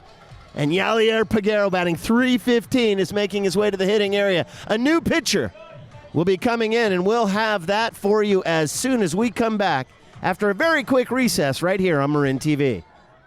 Big right-hander in relief for Vallejo, Matt Terrones, a 4.62. And as Ruben and I were watching Terrones warm up, check it, he's a lefty. He really throws hard. Has a big, long stretch, and now a timeout has been called by Yalier Peguero, the hitter. Peguero for 2 on the night with a strikeout in the first and a fly ball to right field in the third. Pacific's on a roll. Let's see what they can do to Terrones. 2 runs, 5 hits against Melendez, and the first pitch to Peguero was slashed foul down the third base line. And you mentioned another lefty. Maybe the Pacifics are starting to get a feel for the lefty. I mean, if for a left-handed hitter, he sees that arm coming out early so he can have a better view on the balls that's coming in. Lefty on righty. Ideal for Peguero. He squares to bunt and pulls up and takes low, 1-1. Oh, what a great time to bunt. I was not thinking bunt, and that perhaps nor was the infield, although they're playing way in. Double play depth. Fornacci at third. He's in on the grass. Mid-infield, they're in. Peguero pounds one right field and foul as the crowd was loving it, but it was not close to staying fair. He got a good piece of it opposite field. 1-2 in the bottom of the fifth. Our guest, Ruben Flores, out of Salinas. Well, pretty exciting middle part of the game. Peguero stands in 1-2. Pacifics have 2 base runners, and he takes upstairs, and now it's 2-2. Now, you knew the game was going to be competitive. These 2 teams battling for the second place spot right behind the Stompers.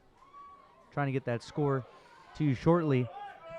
Axel Johnson is on deck. In fact, it is 6-4 in favor of Napa in the 4th inning against the Stompers. Got him with a breaking ball. Peguero looks out at Terrones. And a great pitch, too, not to leave that breaking ball high in the zone. Kept it low and away and got him swinging there. The first strikeout for Terrones. The 5th on the night for the Vallejos. And here is Axel Johnson, who's 1 for 2 on the night, stranded at second base, back in the first, a stolen bag, and then a fly ball to center field.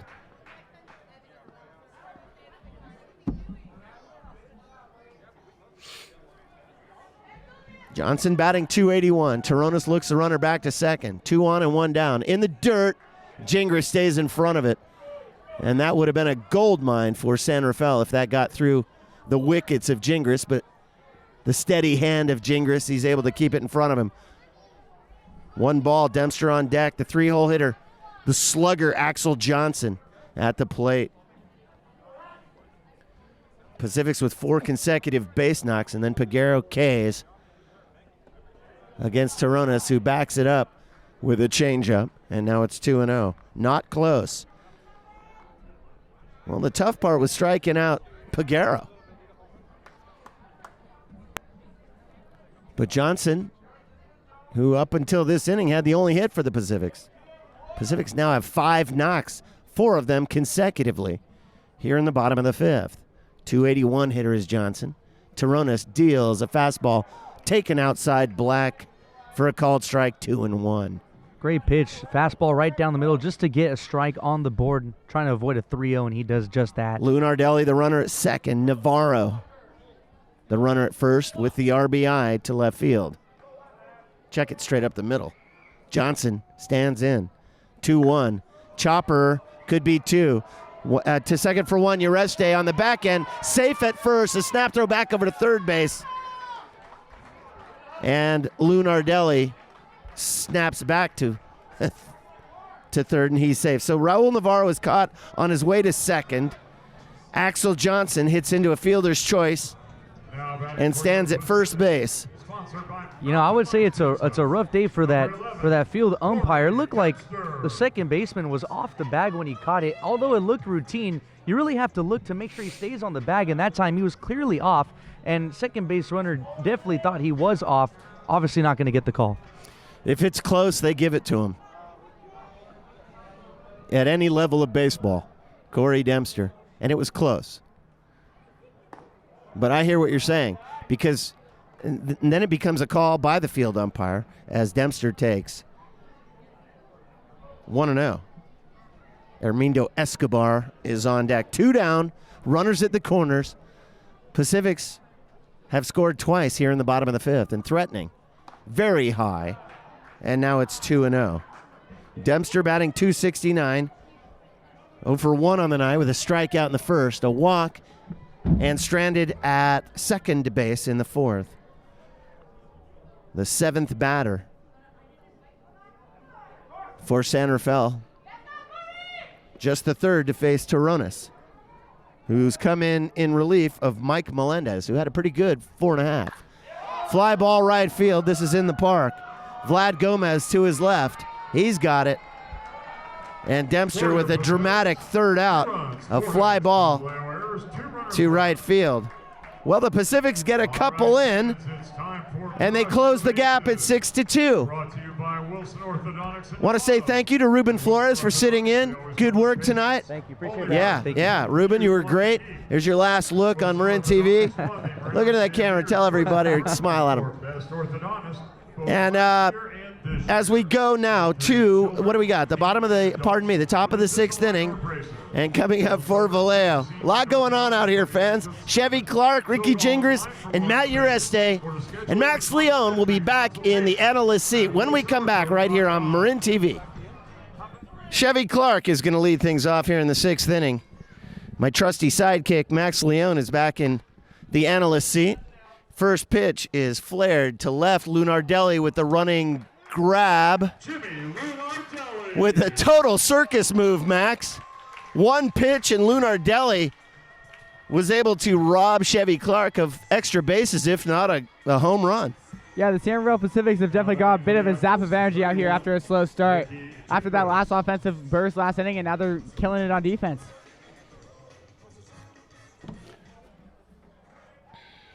Logan Linder out there on the hill, who came in place of Johnny Morel back in the 3rd inning. deals now to Ricky Gingras in the dirt. 1-0. One down here in the top of the sixth inning. A 6-2 ball game. Pacifics had 4 consecutive base knocks in the bottom of the fifth there, Max, and that was a pretty exciting half inning. Gingras, a left-handed hitter, takes upstairs, and now it's 2-0. Matt Ureste is on deck. Gingras on the night 0 for 2 with a strikeout and a fly ball, batting 182 coming into tonight's action. 11 driven in and 2 bombs on the season. High breaking ball, 3-0. And Max, you may remember Gingras from the last couple of years you and I have been working together here on Marin TV. He was the old catcher for the San Rafael Pacifics. And now the everyday catcher for the Admirals. Yeah, that name sure is familiar to me. We were together last year, too, and great to be back this year. And a fastball is low, and on 4 pitches, Logan Linder walks Ricky Gingras. And not that Gingras is not a good hitter. He's a decent hitter, but he has the lowest batting average of the team. And a guy that Linder did not want to walk as now a mound visit from the San Rafael Pacific's pitching coach, Jalen Peguero, who's also the closer for the club. And he wants to have a word with Logan Linder, and I suspect it's something like, you just walked their worst hitter. I hesitate to use the word worst, but the hitter on the Vallejo squad with the lowest batting average on the season. So any way you want to put it, any way you want to soften it, you just walk the guy least likely to hit with 1 away, and the Pacifics cannot afford to cough up anything else. They need to get back into the hitting area, and now we're going to have a new pitcher as it looks like Linder's gone. So the call to the bullpen has been made, and a right-hander is coming in, and when Max and I come back, we will have all the information for you right here on Marin TV. Quick break. On the hill for San Rafael, in relief of Logan Linder, is number 1, Brock Noten, a right-hander, who inherits Ricky Gingras, the runner at first base, and 1 out. He comes in here in the top of the 6th inning in a 6-2 ball game against Matt Ureste. First pitch is chopped towards second, and it gets away from Marcus Montalongo. Hit him right in the heel of the glove. An easy double play ball, sharply struck. Montalongo came up on it, got a weird hop, and he was unable to handle it. He tried to go to second, thought about second, then he tried to go to first, but was not able to get it there in time. So an error on Marcus Montalongo, his second of the night. And Ureste is at first, Gingras is at second, still 1 out, and here's the 9-hole hitter, Chris Fornacci. And he takes in the dirt 1-0. The line on Noten, please, Max. Well, Brock Noten has a 10-12 ERA through 2 2/3 inning pitch. He has 3 strikeouts to go along with 2 walks. All right. Does he have a record? Fornacci stands in, pops it right side. Dempster and Montalongo. Dempster calls him off. And this time Montalongo lets Dempster make the play. 2 down. Does he have a record yet? And that would be a no record. He has 0-0 on the season. Hopefully he'll be able to pick up his first win tonight. 2 down. Number 10, Vlad Gomez. Here's Vlad Gomez, who's walked twice, scored a pair of runs. Hit into a inning-ending 6-4 double play in the 4th.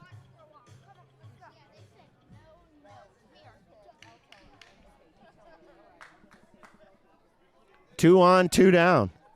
6-2 ball game.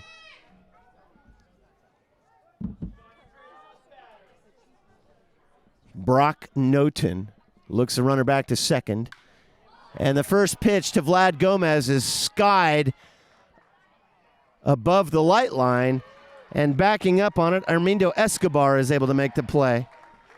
And gone. Well, that was pretty exciting stuff, Max, but the Pacifics are able to defensively hold the Admirals off to get back up to the plate. Hermindo Escobar will lead off, followed by Jake Karp and Jacob Colombo. Bottom of the sixth coming up, 6-2, Admirals, Marin TV.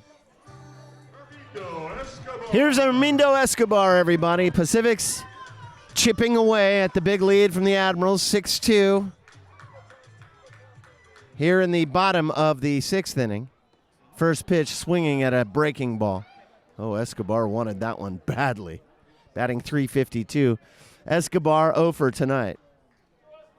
One strike on him. Jake Karp is on deck, and a fastball is fouled back to the screen. And Marcus Montalongo one-hands it off the screen.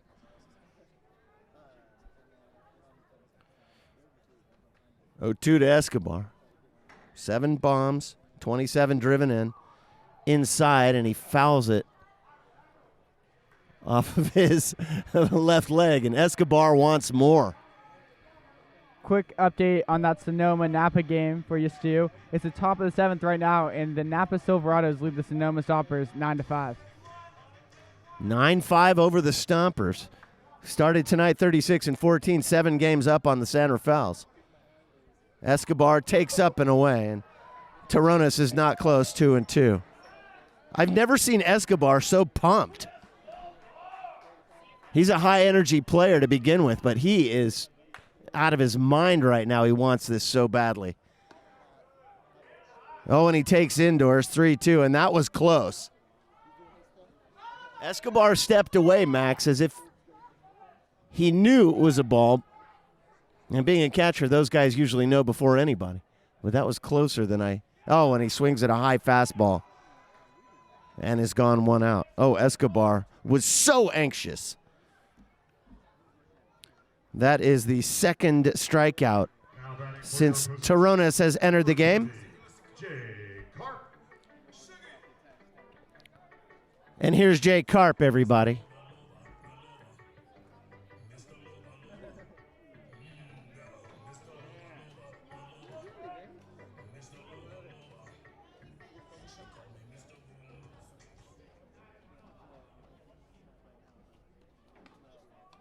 First pitch to Karp is taken indoors. Karp batting .351 is 0 for 2 tonight. A fly ball to left and a strikeout.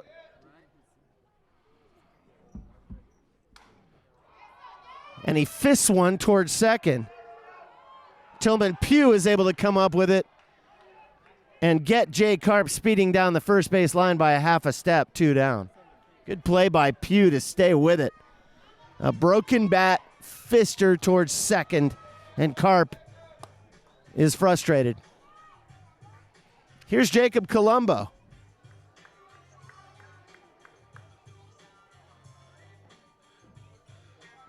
And it looks like there's a bit of a broken bat on that play. Now batting for your Pacific. Colombo batting .268 with a mammoth home run over the left field wall back in the 5th, and he takes a breaking ball for a strike. 1 for 2 on the night. And he swings at a high fastball, 0-2. Very quickly, Terrones ahead in the count. Terrones with a 4.62 ERA. The second pitcher for Vallejo tonight. 2 down. Montalongo is on deck. And Terrones takes something off of a little slider. 1-2. 4 home runs.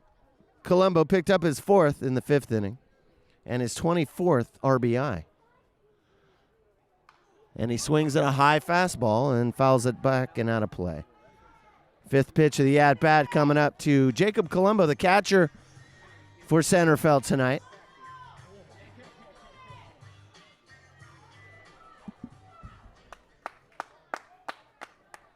Colombo.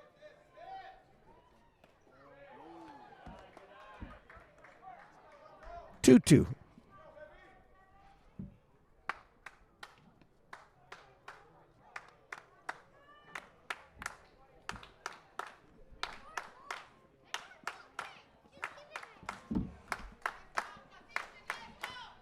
Toronis comes home, and I don't know where it missed. From our angle, that looked awfully good.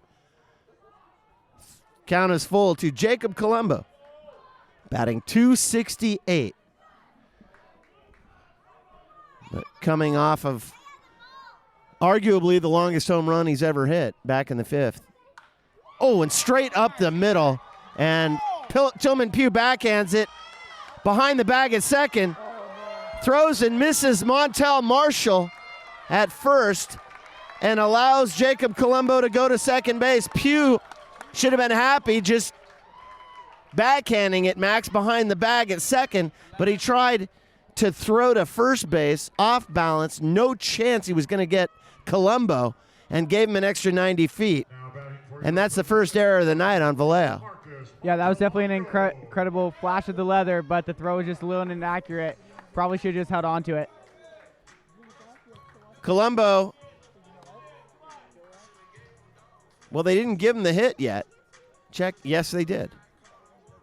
And rightfully so. So that the single to first, and then advances to second on the throw. First pitch, chopper to Montalongo. Pugh comes up with it, and on to first base by half a step. And Montalongo is gone on one pitch. Well, the Pacifics go in 4. And at the end of 6 complete, the score remains 6-2. Okoye Dixon, Nick Aiken Sr., and Montreal Marshall coming up for Vallejo when we come back right here on Marin TV. 7th inning coming up. Okoye Dixon will lead off. 1 for 3 on the night is Dixon. In the 2-hole, a very imposing right-handed hitter. Big guy. He'll be followed by Nick Aiken Sr. and Montreal Marshall. Top of the 7th, there's a breaking ball. Poured in perfectly from Brock Noten for a called strike. Noten with a 10-12 ERA. And this misses low and away by a lot. Dixon, just his 6th game with Vallejo, batting .409. He's already hit 4 home runs. Sharp line drive bounces off of the thigh of Raul Navarro at short, and things go from bad to worse as the Pacifics commit their 3rd error of the night, a play that Raul Navarro never misses, Max. Yeah, if you were looking back at the box score tonight, you would really just, the error column for the San Rafael Pacifics has been ferocious. That's the 4th error of the night for them. It's just, they got to whip it into shape. In the immortal words of Mark Mothersbaugh, they do need to whip it into shape. Here's Nick Aiken Sr., who takes low. 1-0. Aikens, back in the 3rd inning, hit a home run that he extended on so far over the left field wall. I think it cleared the tennis courts. And he takes in the dirt 2-0. So over the left field wall, then over the tennis courts, and I think over the quarry beyond that. It might have made a splash hit into the bay, Max, which is about 1.5 miles from here. 2-0. That's how hard he hit it. Broken bat, slashed back to Noten, who on to second base for 1 on the back end. Aikens hits into a 1-6-3 double play. And Aikens doesn't like the call, but Okoye Dixon was caught on his way to second base. There's a heads-up move from Noten off the mound, and the ball had so much backspin, it bit in the grass and popped right into his glove, and he was able to turn towards second base, where Navarro came across the bag with a ton of momentum and got a good throw back to first. And Hermindo Escobar was able to stretch and field it cleanly. Here's Montreal Marshall. And a fastball is in the dirt. 1-0. Tillman Pugh is on deck. 2 down here in the 7th. A 6-2 ball game inside. 2-0.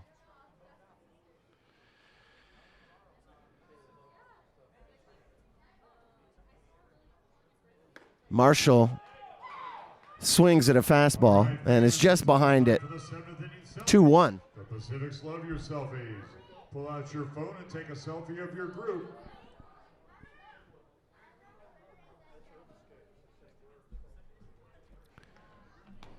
And Noten deals another in the dirt and past Colombo. And Max, I don't remember a game where there were so many pass balls. There's so many away from the catcher. It's 3-1 to Montrell Marshall. And a fastball across the knees is taken. And now it's full. And what's Noten going to do?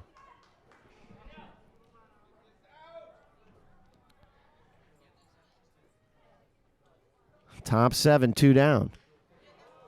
A foul tip third base line.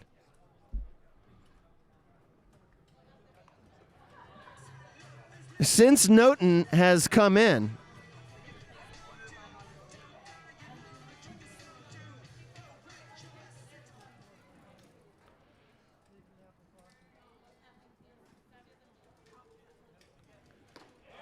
he has gone 1, 2, 3, and again he gets Marshall swinging and has only faced 6 in 2 innings.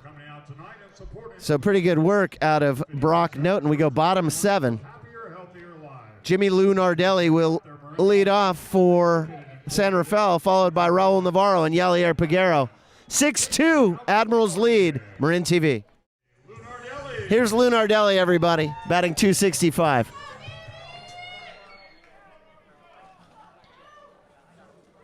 One for 2 on the night, Lou Nardelli. A base knock back in the 4th. Check at the 5th. He was stranded at third base. Here we are in the bottom of the 7th.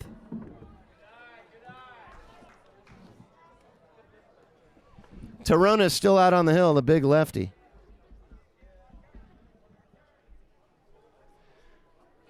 Lou Nardelli ahead in the count 1-0. And he takes away, and now it's 2-0.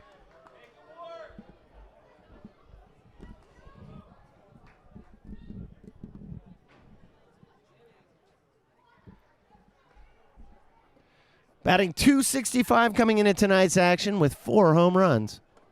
Lou Nardelli leans into it, but takes 3-0. Well, Max, if Lou Nardelli walks, that wouldn't be the worst. The worst thing that could happen. In fact, it would be among the best things that could happen, and he takes a called strike. 3-1. Raul Navarro is on deck. Lou Nardelli, the right-handed hitter, against the big lanky lefty Toronis, deals upstairs and a 5-pitch walk, and that's how things get started for San Rafael in the bottom of the 7th. 6-2 ball game. Now batting for your Pacifics, sponsored by Soul Talking about the bottom of the 7th, too, it's now the bottom of the 7th up in Napa, where Sonoma is leading 10-8. So Napa was way ahead, but now Sonoma's come back? Sorry, Napa's still ahead. Sonoma's losing, but Oh, now wait a minute. Sonoma is losing 10-8. Got it. Here's Navarro, who squares to bunt and takes high. 1-0. Boy, he left that bat out there a long time. Yalier Peguero is on deck. And he'll be followed by Axel Johnson. Navarro has Lou Nardelli at first, and another fastball is upstairs after Navarro squares again, 2-0.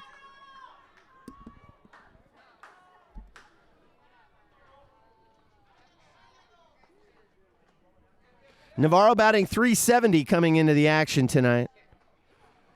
There's a base knock and an RBI back in the 5th. He squares to bunt and takes upstairs.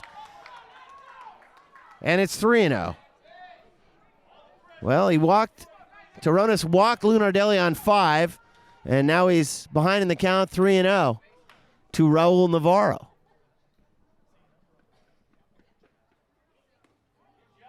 And Navarro takes ball 4.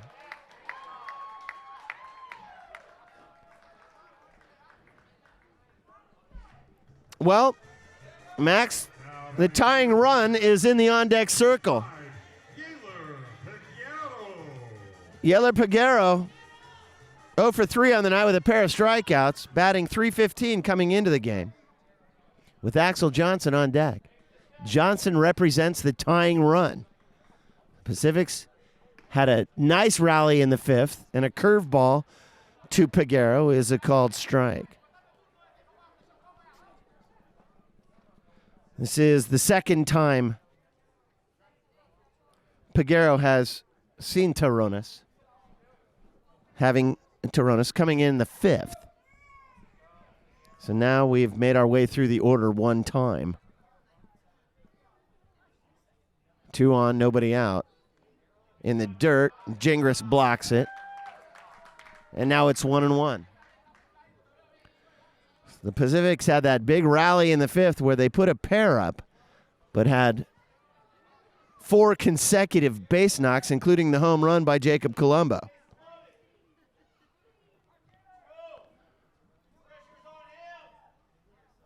Two on. Peguero the hitter. 1-1, nobody out. High fly ball into right center. This is in the ballpark. Gomez and Clark come together. Gomez has it. The cutoff throw is in. Lunardelli advances to third. Navarro stays put at second base. So Peguero with a sacrifice. Now batting for your Pacific. 1 away. Sponsored by Marin Subaru. 27, Axel Johnson. You know, Stu, with 1 out, Navarro's got a lot of speed. He's got 27 stolen bases. I wouldn't be surprised if they send him right now. You're right. He's been caught 11 times, but 27 times he hasn't been caught.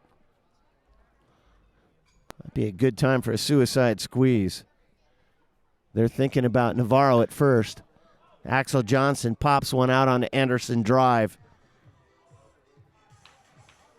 A single and a stolen base for Johnson back in the 1st. Since then, a fly out to center, and he reached in the 5th on a fielder's choice. Johnson batting .281 with Corey Dempster on deck. 1 down, runners at the corners, 6-2.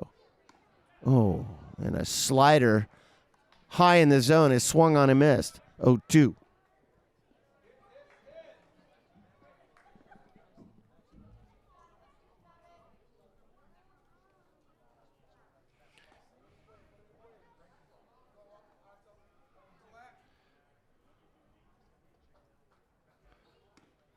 Outside Black is taken. I don't know where it missed, Max. 1 and 2. Maybe looked just maybe a smidge outside, but that was definitely a hard pitch to lay off of with an 0-2 count.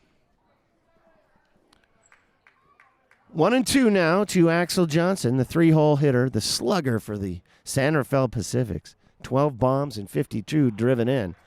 And he got him with a slider, 2 down.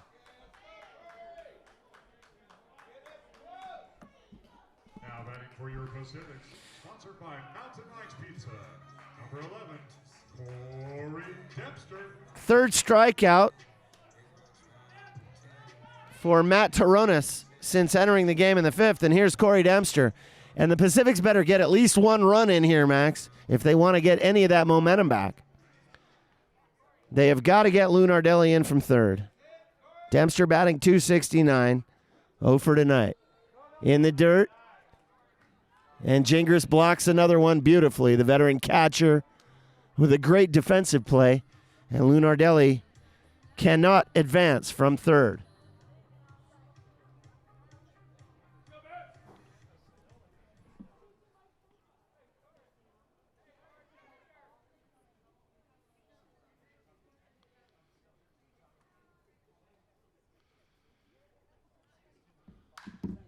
Popped him up. First base line toward the Pacific's bullpen.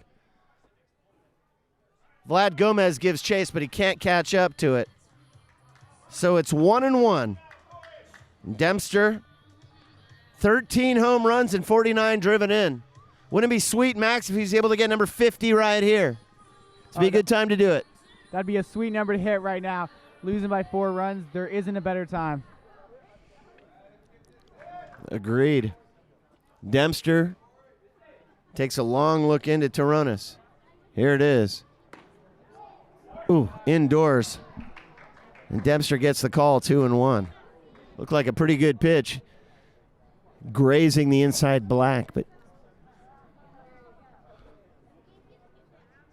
called a ball by Eric Thompson. Well, it looked good from here. Thompson's opinion is the one that matters. Popped him up. Can Gingras find it in the night sky? Up against the backstop, and it hits the top of the stadium. Dempster's alive, 2-2. Foul ball brought to you by Karen's Auto Body, your one-stop shop for your dented car. Well, I have the count at 2-2. The scoreboard says 2-1. And the Marin TV scoreboards, there we go. Those guys agree with me. And now the scoreboard changes. 2-2, 2 down, 2 on. And Dempster, the cleanup batter at the plate. Oh, what a time to knock one out of here. Toronis out of the stretch, looks a runner back, and here it is. Breaking ball is inside, it's full. Max, what do you think? Good time to hit a long one right here. Way out of here. No matter what happens to, we're definitely going to see some action on this next pitch. We got a full count going now. Man on third. Runners will be going. 2 down and a full count. Corey stands in. Here it is. And he hammers it up the middle. That's a base hit. Lunardelli scores on the play. 6-3. Corey Dempster delivers. Comes through.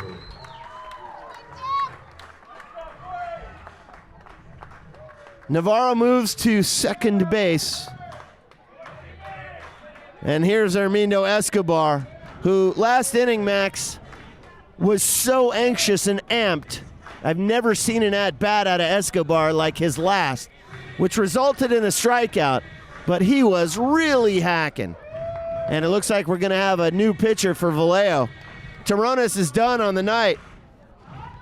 Toronis came in relief for Mike Melendez, had 3 strikeouts, gave up 3 runs, and 3 hits. Nope, 4 hits. Looks like a lefty is coming in. Well, I'm not sure if it's I can't tell who's coming in. No, a right-hander for Vallejo. When we come back on Marin TV, Max will have the line. We'll be right back, everybody.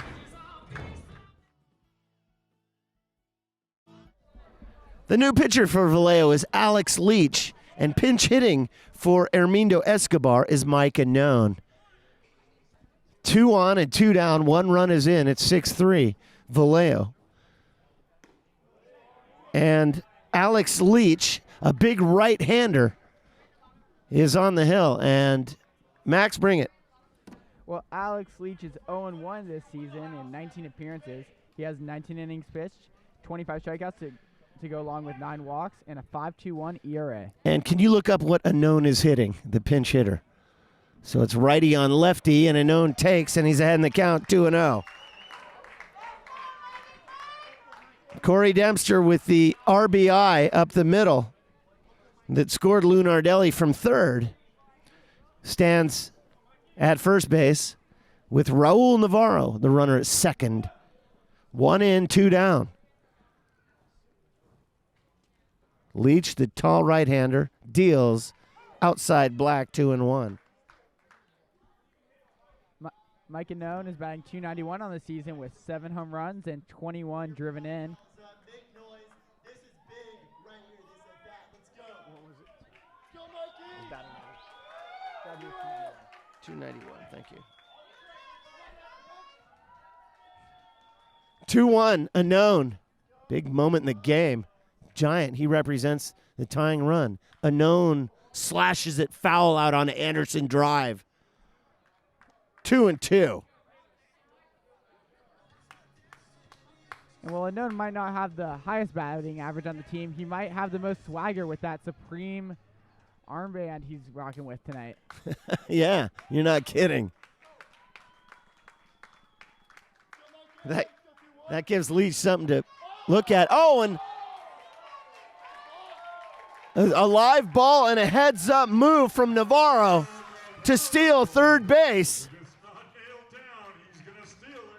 And Navarro picks up his 28th stolen bag as he now is at third base with a heads-up move on a slow throw back from Gingras. Leach was not expecting movement. And now Leach steps off as Navarro with a sneak attack to third. Runners at the corners and 2 down. Pacifics fans are starting to bring it. 2-2, 2 down. Leach, the right-hander, a long look in. And a foul tip. First base line will do it again. Carp is on deck. Unknown, the pitch hitter, batting .291.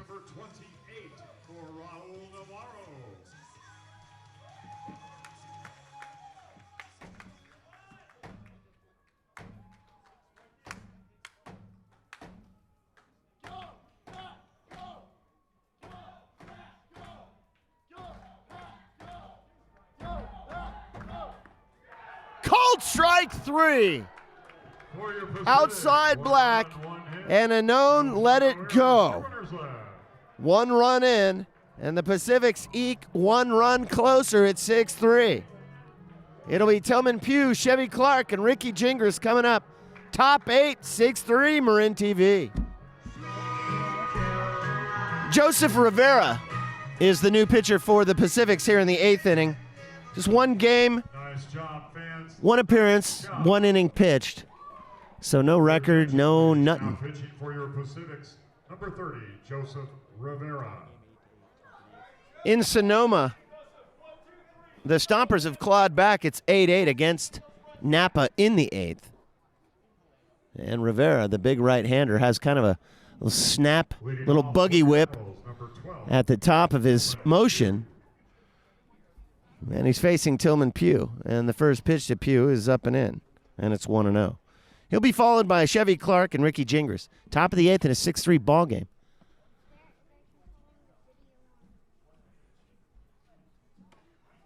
Very high. And now it's 2-0. Pugh in the 5-hole, batting .250, has 5 home runs and 25 driven in. And for a big guy, Pugh's pretty quick once he gets on the base paths. Has 8 stolen bags. Rivera. There's a fastball. Perfect location. Pugh loved it, but he couldn't catch up to it. 2-1.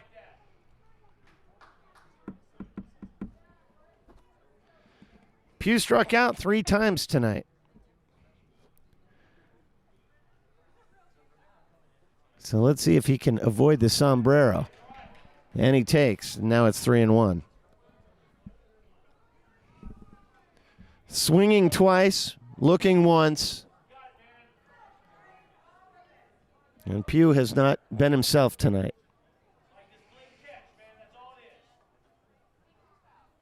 Rivera kicks and deals, and Pugh delivers.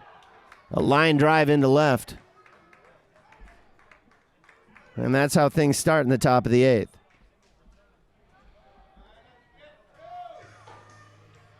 Here's Chevy Clark. 25, Chevy Clark.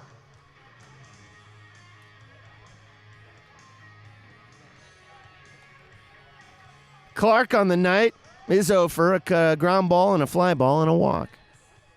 Stranded at first base in the 3rd. And the Admirals in the 3rd were just fantastic, scoring 4 and stringing together lots of base runners. Pugh at first. Nobody out. Clark takes across the belt, but away. 1-0. Gingras is on deck. Clark has some pop, the center fielder. 6 stolen. Check it, 6 home runs. and 6 stolen with 20 RBIs. Up and away. 2-0.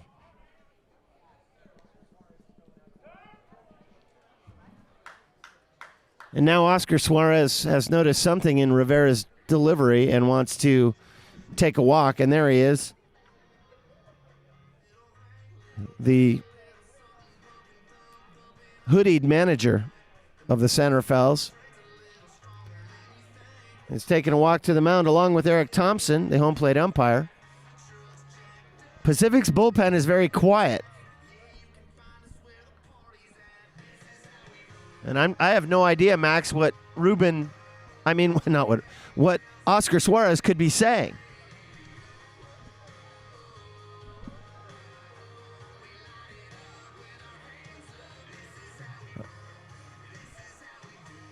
But it looks like Eric Thompson has made some sort of notation, certainly that there was one mound visit.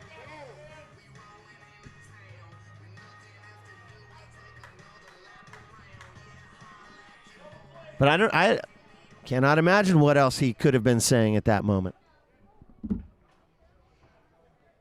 But Oscar Suarez, the manager of the Santa Fells, has made his way back to the dugout.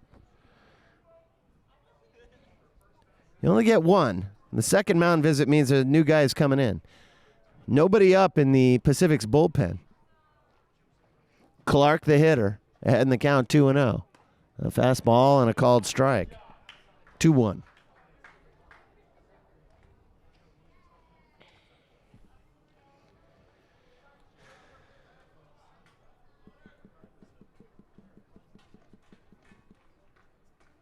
Gingras on deck. Pugh, the runner at first.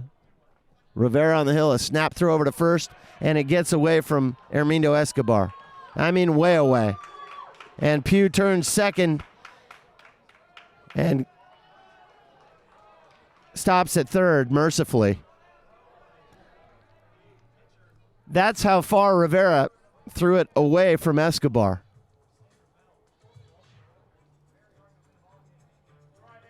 And it's just been a series of terrible defensive moves for Santa Fe tonight. Their fourth error.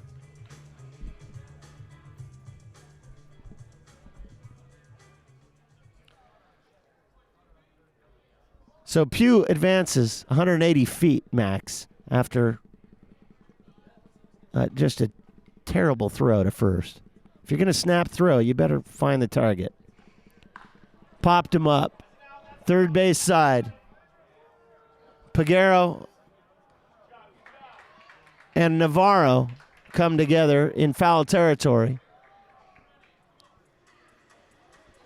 And Navarro makes a play. Tillman Pugh cannot advance. One away. Here's Gingras.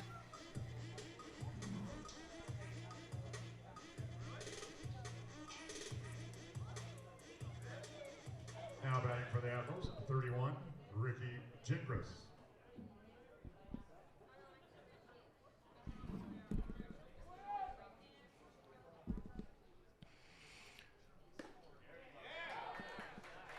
Gingras takes a called strike.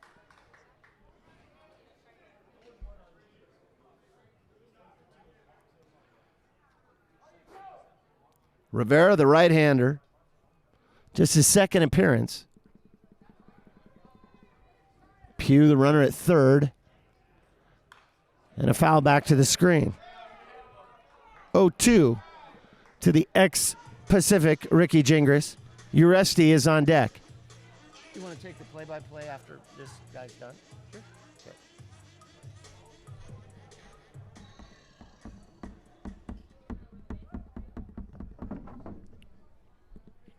Gingras batting 182. Has a pair of bombs. And the wild pitch, and Pugh scores, and now it's 7-3. And it's disgusting baseball here in San Rafael.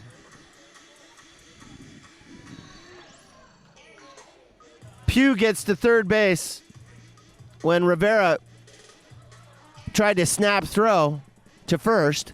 Well, he got all the way over to third on the play.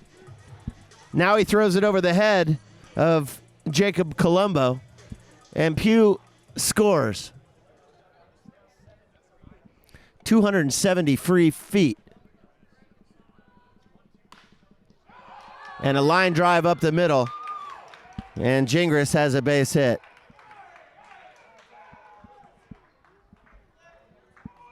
Single up the middle for Gingras, and Matt Uresti will go to work on Joseph Rivera. And on the play-by-play, here is my partner, Max Leone.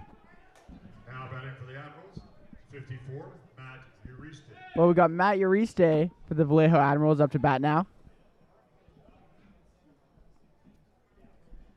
After the single for the Admirals. And as a high fastball, he's able to lay off the high cheese. That one was way up by his forehead, and that's going to be a 1-0 count. 1-0 with one out here. 7-3 in the bottom of the 7th inning. Sorry, top of the 8th inning. Check that.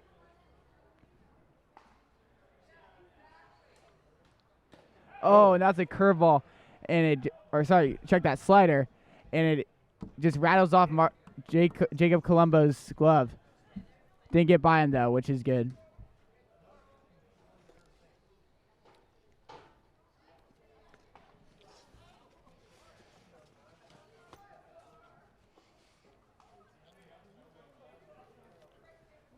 Uresti a 275 batter on the season. Oh, and a big swing and a miss, and that will be taken for the second strike of the at-bat. Check that first strike of the at-bat. 2-1 the count.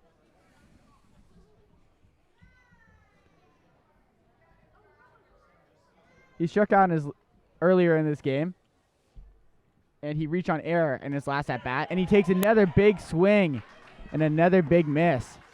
Evens up the count 2-2. That's 2 back-to-back swinging strikes. Just what Joseph Rivera needed to get back into this at-bat.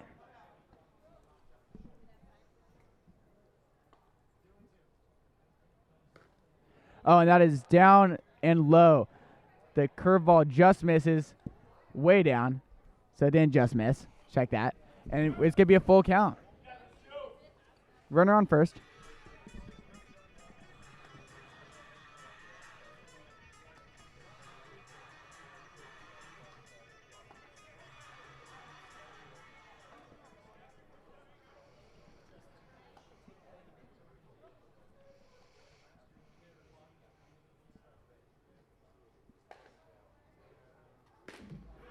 Oh, and it looked like it missed just inside. So he walks the batter. Runners now on first and second.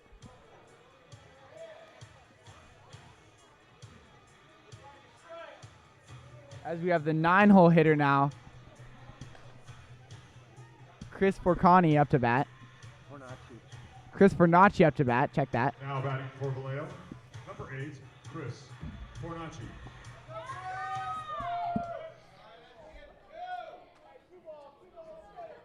Fornacci, a 263 batter on the season. Laser focused in as that one misses just high. Max Rivera has 0 command right now with 2 runners on. He's already 1 in, 2 on, and only 1 out. And it looks like there's a right-hander up in the Pacific's bullpen.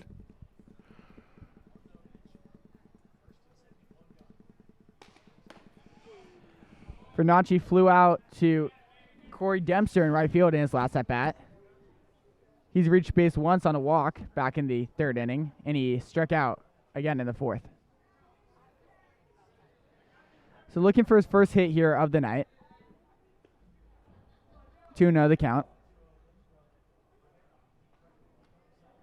Oh, and he just laid that one right in there, a beautiful pitch. And Fornacci just watched it go by. 2-1.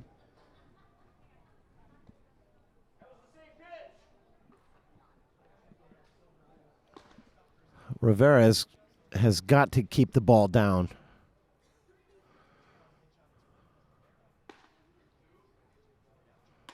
Oh, another one. Almost the exact same pitch as the one previous. A fastball just gunning him down the middle. And he's able to get back to 2-2. This is almost an exact duplicate of the last at bat where he fell back 2-0, was able to struggle back or fight back to 2-2. And now he's looking to get the strikeout this time.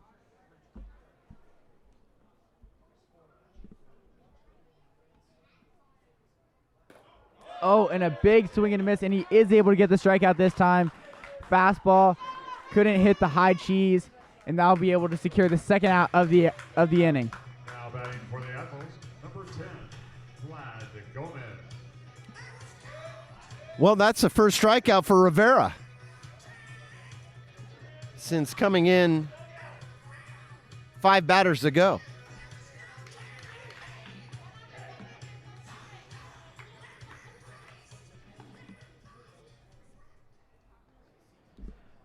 Vlad Gomez now up to bat, 285 batter.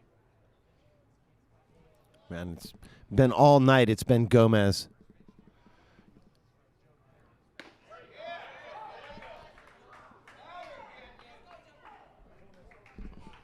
Owen won the count after that first pitch strike. And Gomez wears his shirt wide open. I wonder if it's within the league rules for attire. Oh, and that one just weaseled its way right into the outside corner. Appeared to be a fastball on the outside. Sends the count to 0-2. Little two-seamer. It just moved. Late movement across the plate. And a beautiful pitch from Rivera. Rivera seemed to have found his control so far after losing it a bit to start. And that one's fouled behind into the parking lot, as it keeps the count 0-2. And that sure is wide open, showing off that big chain. I don't think it's conforming, having it open so far. He's at least 1 button low, maybe 2. Sure is stylish, though.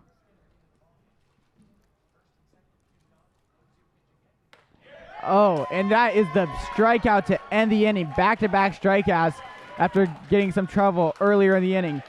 We got your San Rafael Pacifics up to bat next.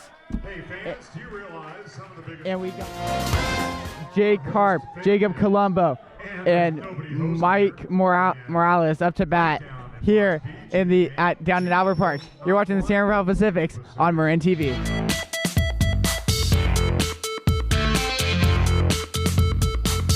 For your Pacifics. Welcome back to Albert Park here in downtown San Rafael. We got Jay Karp up to bat, the 3-1-5 batter.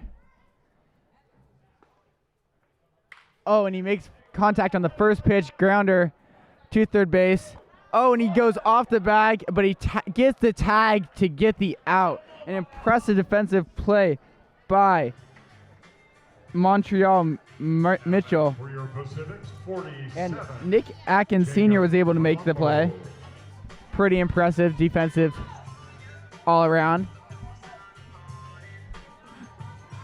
We still got Alex Leach in pitching for the Vallejo Admirals.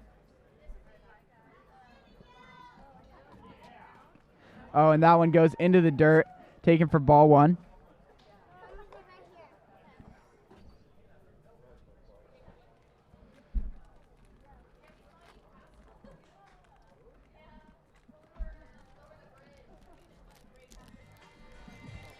You got Jacob Colombo up to bat now, the catcher. He's batting .268 on the season with 4 home runs and 22 RBIs. And if he gets on base, 2 for 2 on stolen base attempts as well. Oh, and that just is batted foul. A little check swing, and it just gets the knob of the bat. Sends the count to 1-1.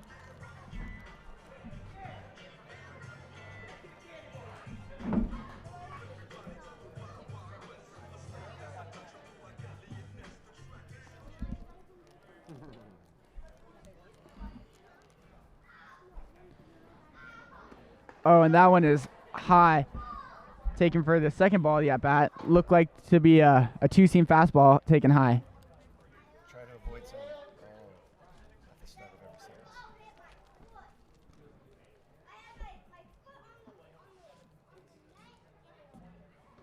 Oh, and he hits Colombo. And we could hear that one all the way up here. That one's going to leave a mark tomorrow morning. Oh, man. I guess the only good thing about that, Max, is it's not freezing cold out here. It feels pretty good, but that's the only positive thing you can say. And he gets to take first base. But so that's an HB hit batter. There you go. Oh, hit by pitch. I see what you did. Good. Oh, just nailed him. Now batting for your Pacifics, number 4, Marcus. Well, he gets the base, and we got Marcus Montalongo up to bat now. Okay, so get off of camera too.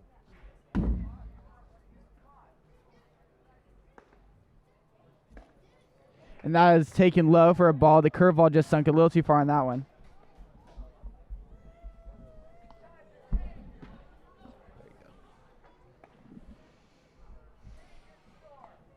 Marcus Montalongo batting .243 on the season. Oh, and a big swing and a miss on the curveball. Marcus was looking for some big hit on that one, but unable to make contact. Sends the count to 1-2. Check that 1-1.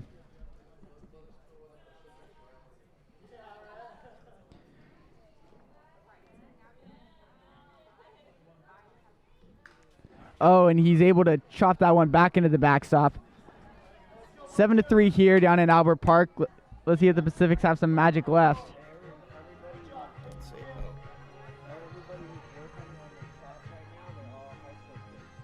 1-2 the count.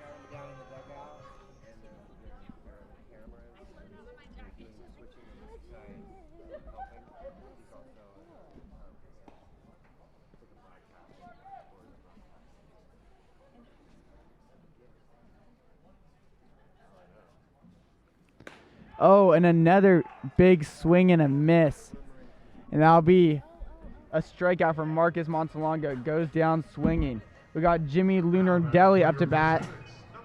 One of the last batters that the San Rafael Pacifics have of the night. And the last run scored by the Pacifics was Lunardelli.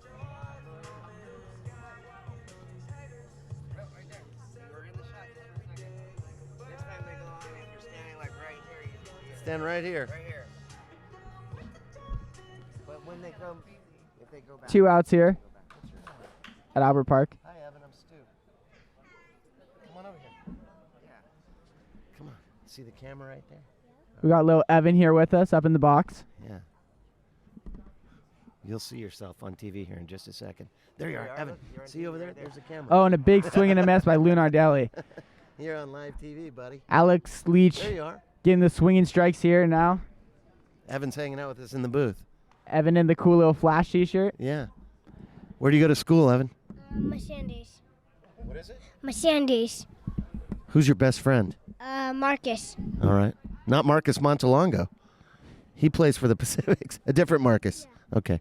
How'd you lose that tooth? The dentist pulled it out. The dentist pulled it out. Okay. All right. And that's believe it was a called ball low. Yeah. There you are. See yourself on TV, buddy? All right. There you are. Live television. Smile. Show your teeth. Show that tooth is out. Look at the camera. Yeah, that way everybody can see you're missing your tooth. Adorable. Good. Did the tooth fairy come? Yeah. All right. Oh, and another slurvy pitch that was taken a bit low. You like baseball? Yeah. All right. Sends the count to 2-1 with 2 outs here. You used to play t-ball? Yeah. What position? First in like pitcher at a mountain and like. You're a pitcher? All right. Were you pretty good? You gave it up though? Yeah. Oh, and ooh, hit him on the looks hand. like it hit him on the hand. Might have made contact with the bat as well. Yeah, I think you're right. I think that's just going to be a painful strike. unfortunate to say the least. Most of the time when you get hit, it offers a free base, but a strike is probably the least favorable outcome in that situation. That's right. And sometimes you gotta break his fingers on a play like that.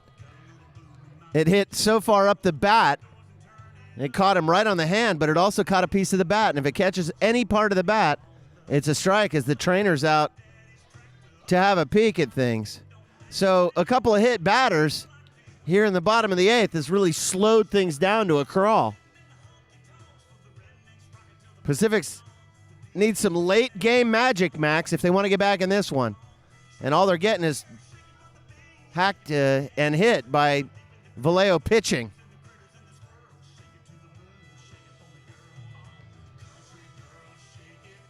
Hopefully he'll be able to finish the at-bat. Yeah, I don't know. This is a long layoff as they're checking his left hand.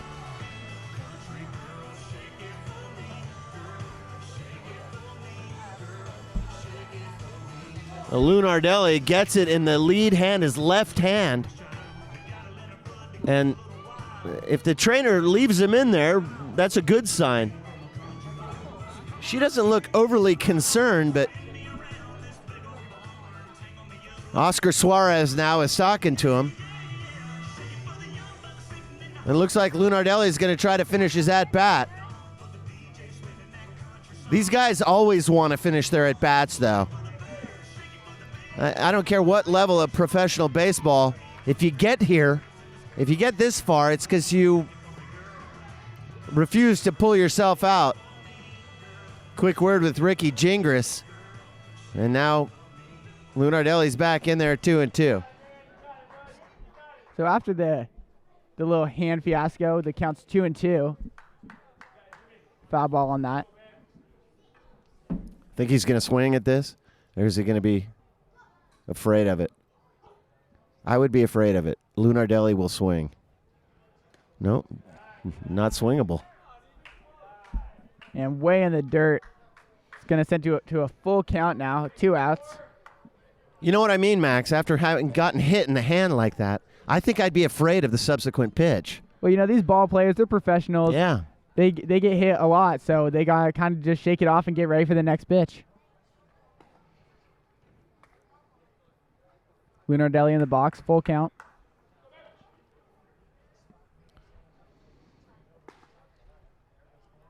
Oh, and he strikes out. Caught swinging here in the bottom of the 8th inning. Well, next up, we got the Vallejo Admirals in the top of the 9th. And we're going to get O'Connor Jackson, Nick Aiken Sr., and Martrell Marshall up to bat in the top of the 9th. You're watching your San Rafael Pacifics here on Marin TV.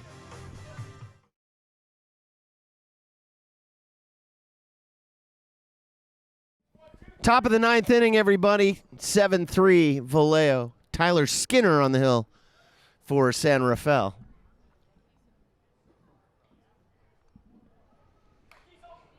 Okoye Dixon leads things off.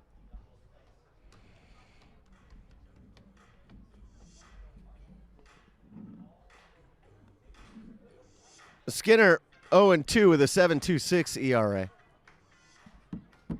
Big right-hander. He needs to get the Admirals out quickly.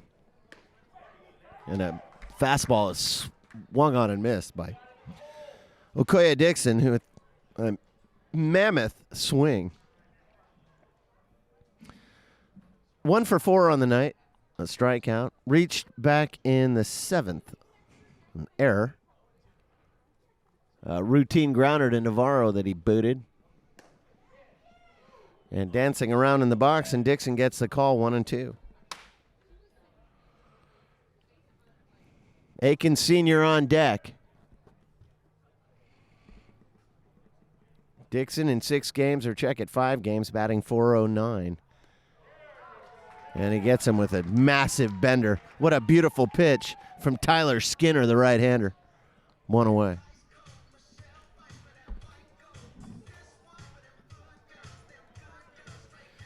Aiken Sr. with an RBI on a sacrifice way back in the first. Hit one of the longest home runs ever hit at Albert Park in the 69-year history of Albert Park. Over the left field wall, and he popped him up, and this might hit the top of the stadium. No, it was over the stadium and out of play. So one strike on Aiken Sr., who's looking to extend the lead, as for all intents and purposes, the Pacifics are still within striking distance. 4 is one thing, 5 is quite another. He hit into a 1-6-3 inning-ending double play. No, it wasn't an inning-ending double play. His last at-bat and a foul ball. And home plate umpire Eric Thompson is instructing the Pacific's bullpen to move closer to the boundary fence here at Albert Park, as the pitching staff have encroached well outside of the area defined as the bullpen. Now, Thompson keeping things safe. 0-2 to Aiken Sr. And a live ball as he swung at strike 3. It got out of the glove of Jacob Colombo, but Aiken Sr. didn't run, and Colombo tagged him. 2 away. Both with strikeouts, I might add. Now Skinner looking pretty good here in the ninth. And here is Montrell Marshall. Well, Marshall struck out his first 3 at-bats, but then a single in the 8th inning and an errant throw over to first base. He was able to get all the way over to third base, and then a wild pitch brought him in, and now a line drive into left field, and Montrell Marshall's aboard. Lunardelli heaves it back in.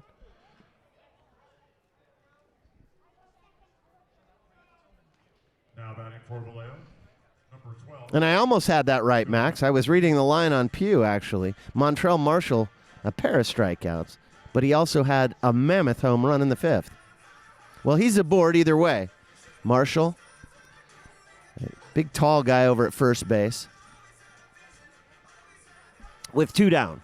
Now it's Pew, who struck out his first 3 times. Had the single. Errant throw to first base got him over to third, and then a wild pitch brought him in to make the score 7-3, just when the Pacifics were feeling pretty good about things. Big curveball flops in, but high in the strike zone. 1-0. Chevy Clark is on deck in the 9th inning. A 7-3 lead for Vallejo. Skinner deals outside, and now it's 2-0.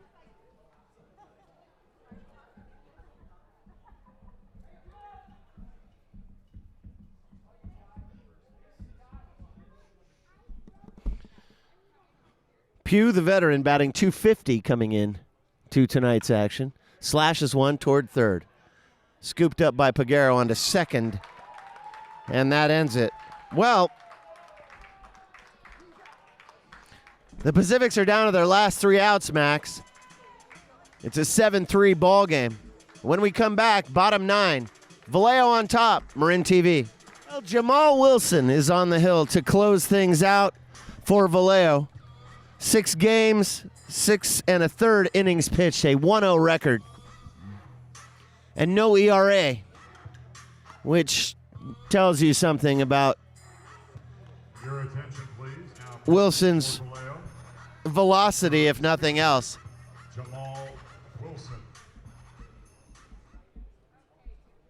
The 4th pitcher for the Admirals tonight. For your Pacifics, Big right-hander. Raul Navarro. And here is Raul Navarro. Pacifics are down to it, backs against the wall, down by 4.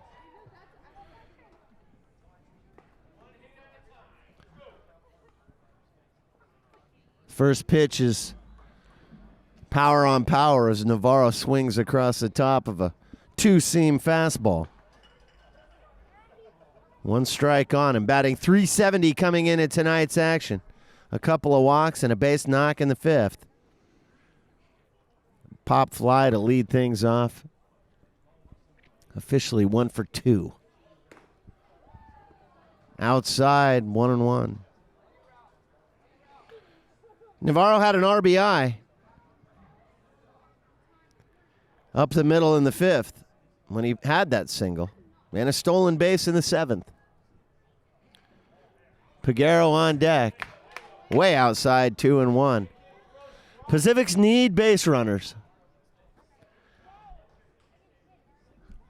But Navarro, the leadoff batter for San Rafael, undoubtedly is going to force Jamal Wilson to throw strikes, Max. And he's not going to give him anything. He simply cannot afford it. 2-1 is very high. And Wilson misses upstairs, 3-1. And Wilson has thrown 3 consecutive balls, and I got a feeling Navarro isn't going to swing. And he doesn't. And he walks. And that puts the tying run in the hole. So Navarro's at first. His 3rd walk of the night. For your Pacifics, 25, Yaler Peguero. And Yaler Peguero takes up and away. 1-0. Johnson is on deck. Peguero, the 2-hole hitter, with a man on, nobody out. And the closer, Jamal Wilson, having trouble establishing any kind of command. It's 2-0. Batting .315. Peguero ahead in the count. Oh, and the slider catches the outside black, 2-1. That was close. And sometimes it just takes one pitch to give the pitcher a little confidence and or the hitter. Oh, the exact same pitch, and this misses away. Boy, that looked to be the exact same pitch. Same late movement, Max, off the outside black, 3-1.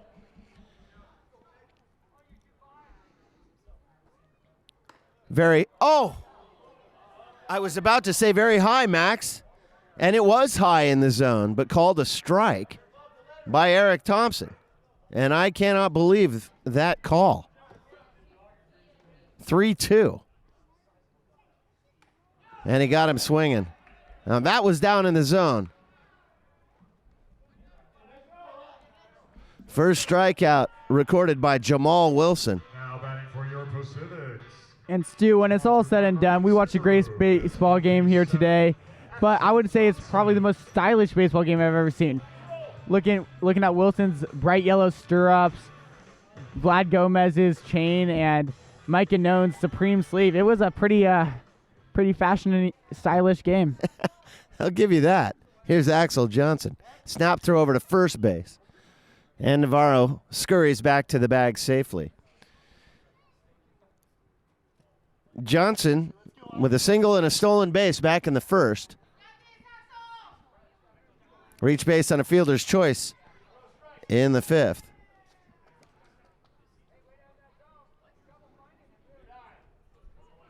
Johnson takes 1-0. Corey Dempster on deck. 1 down, 1 on. Fastball is taken. 1-1. Johnson batting .281 with 12 bombs and 52 driven in. Long fly ball left field. This looks like it's in the park. Aikens on the move. Oh, and he missed it! Aikens had it right in the glove. A routine fly ball, and it got away from him. Johnson is aboard. And they have not put it on the board yet as an error. But he was right there, Max. There it is. That's the second error of the night committed by the Admirals. And Axel Johnson is at first base. Navarro is at second. And thank you very nice, Nick Aiken Sr. Here's Corey Dempster with 1 out, 2 on. Unknown is in the hole. Check it, he's on deck. And represents the tying run, Max.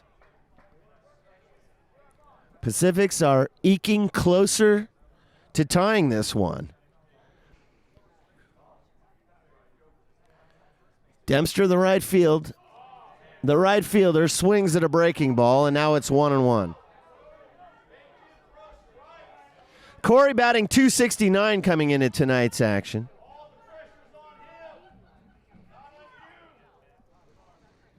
A single up the middle back in the 7th. 13 bombs and 49 driven in. Number 50 is out there at second base. And a line drive into left center field. That's going to get down. That's RBI number 50 for Corey Dempster. The throw comes in. Navarro scores. Dempster delivers again.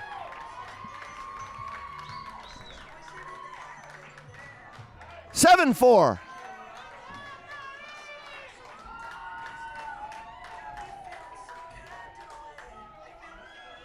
Now batting for your Pacifics. Dempster does it again. He moves Axel Johnson to second base and picks up his 50th RBI.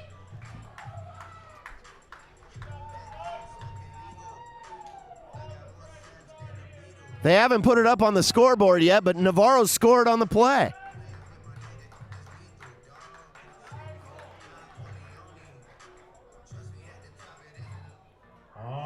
The tying run. By Navarro is 56th. The RBI for Dempster, number 51. I said that was number 51 for Dempster, Max.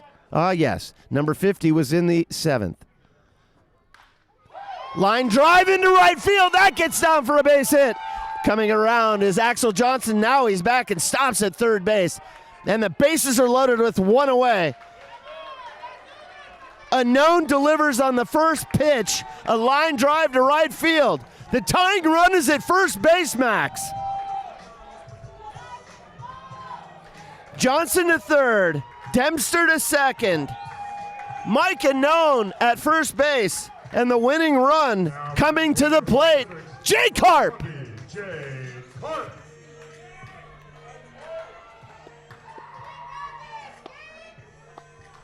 Carp has an opportunity to walk it off with a salami. Carp batting .351. And the first pitch is taken for a strike. Jamal Wilson, the right-hander. 1 in, 1 down. And the bags are jammed for Jay Carp. Colombo on deck. Check swing taken, strike 2. Wilson's giving him pitches to hit, Max. Yeah, Jay Carp, he only has 3 home runs on the season, but he actually hits the most home runs on a per at-bat basis. Very good. Hit by a pitch his last AB. Curveball. Oh, no! On the outside, Black. Got him looking, 2 down. It all comes down to this. Jacob Colombo against Jamal Wilson. Pacifics trail by 3. The tying run is at first base. And now we'll have a pinch runner. Your attention, please. Now running at first base for your Pacifics, number 10, Harley Lopez. Harley Lopez will hit in place of Mike Unknown. 37, Jacob Colombo. Well, can Colombo keep it going? 2 down, 3 on, 1 in. 7-4 ball game. First pitch is a tapper back to Wilson, underhanded to first. Ball game. Fans, here are the totals from tonight's ball And the game. totals for tonight's ball game. 7 runs on 7 hits and 2 errors. The Pacifics 4 runs on 9 hits and 5 errors. And Max, the 5 errors sort of tells the story. Final is 7-4. Vallejo wins this one. They move to 28 and 24. The Pacifics go to 29 and 23. Just a one game lead for second place. And Max and I will have our final Marin TV telecast 1 week from tonight. 6:30 first pitch. Look forward to seeing you then. For our executive producer, Hamid Shamsapur, and his crew from Marin TV, Stuart Horn signing off from Albert Park, saying so long and thank you for spending your evening with us. We'll see you in a week, everybody.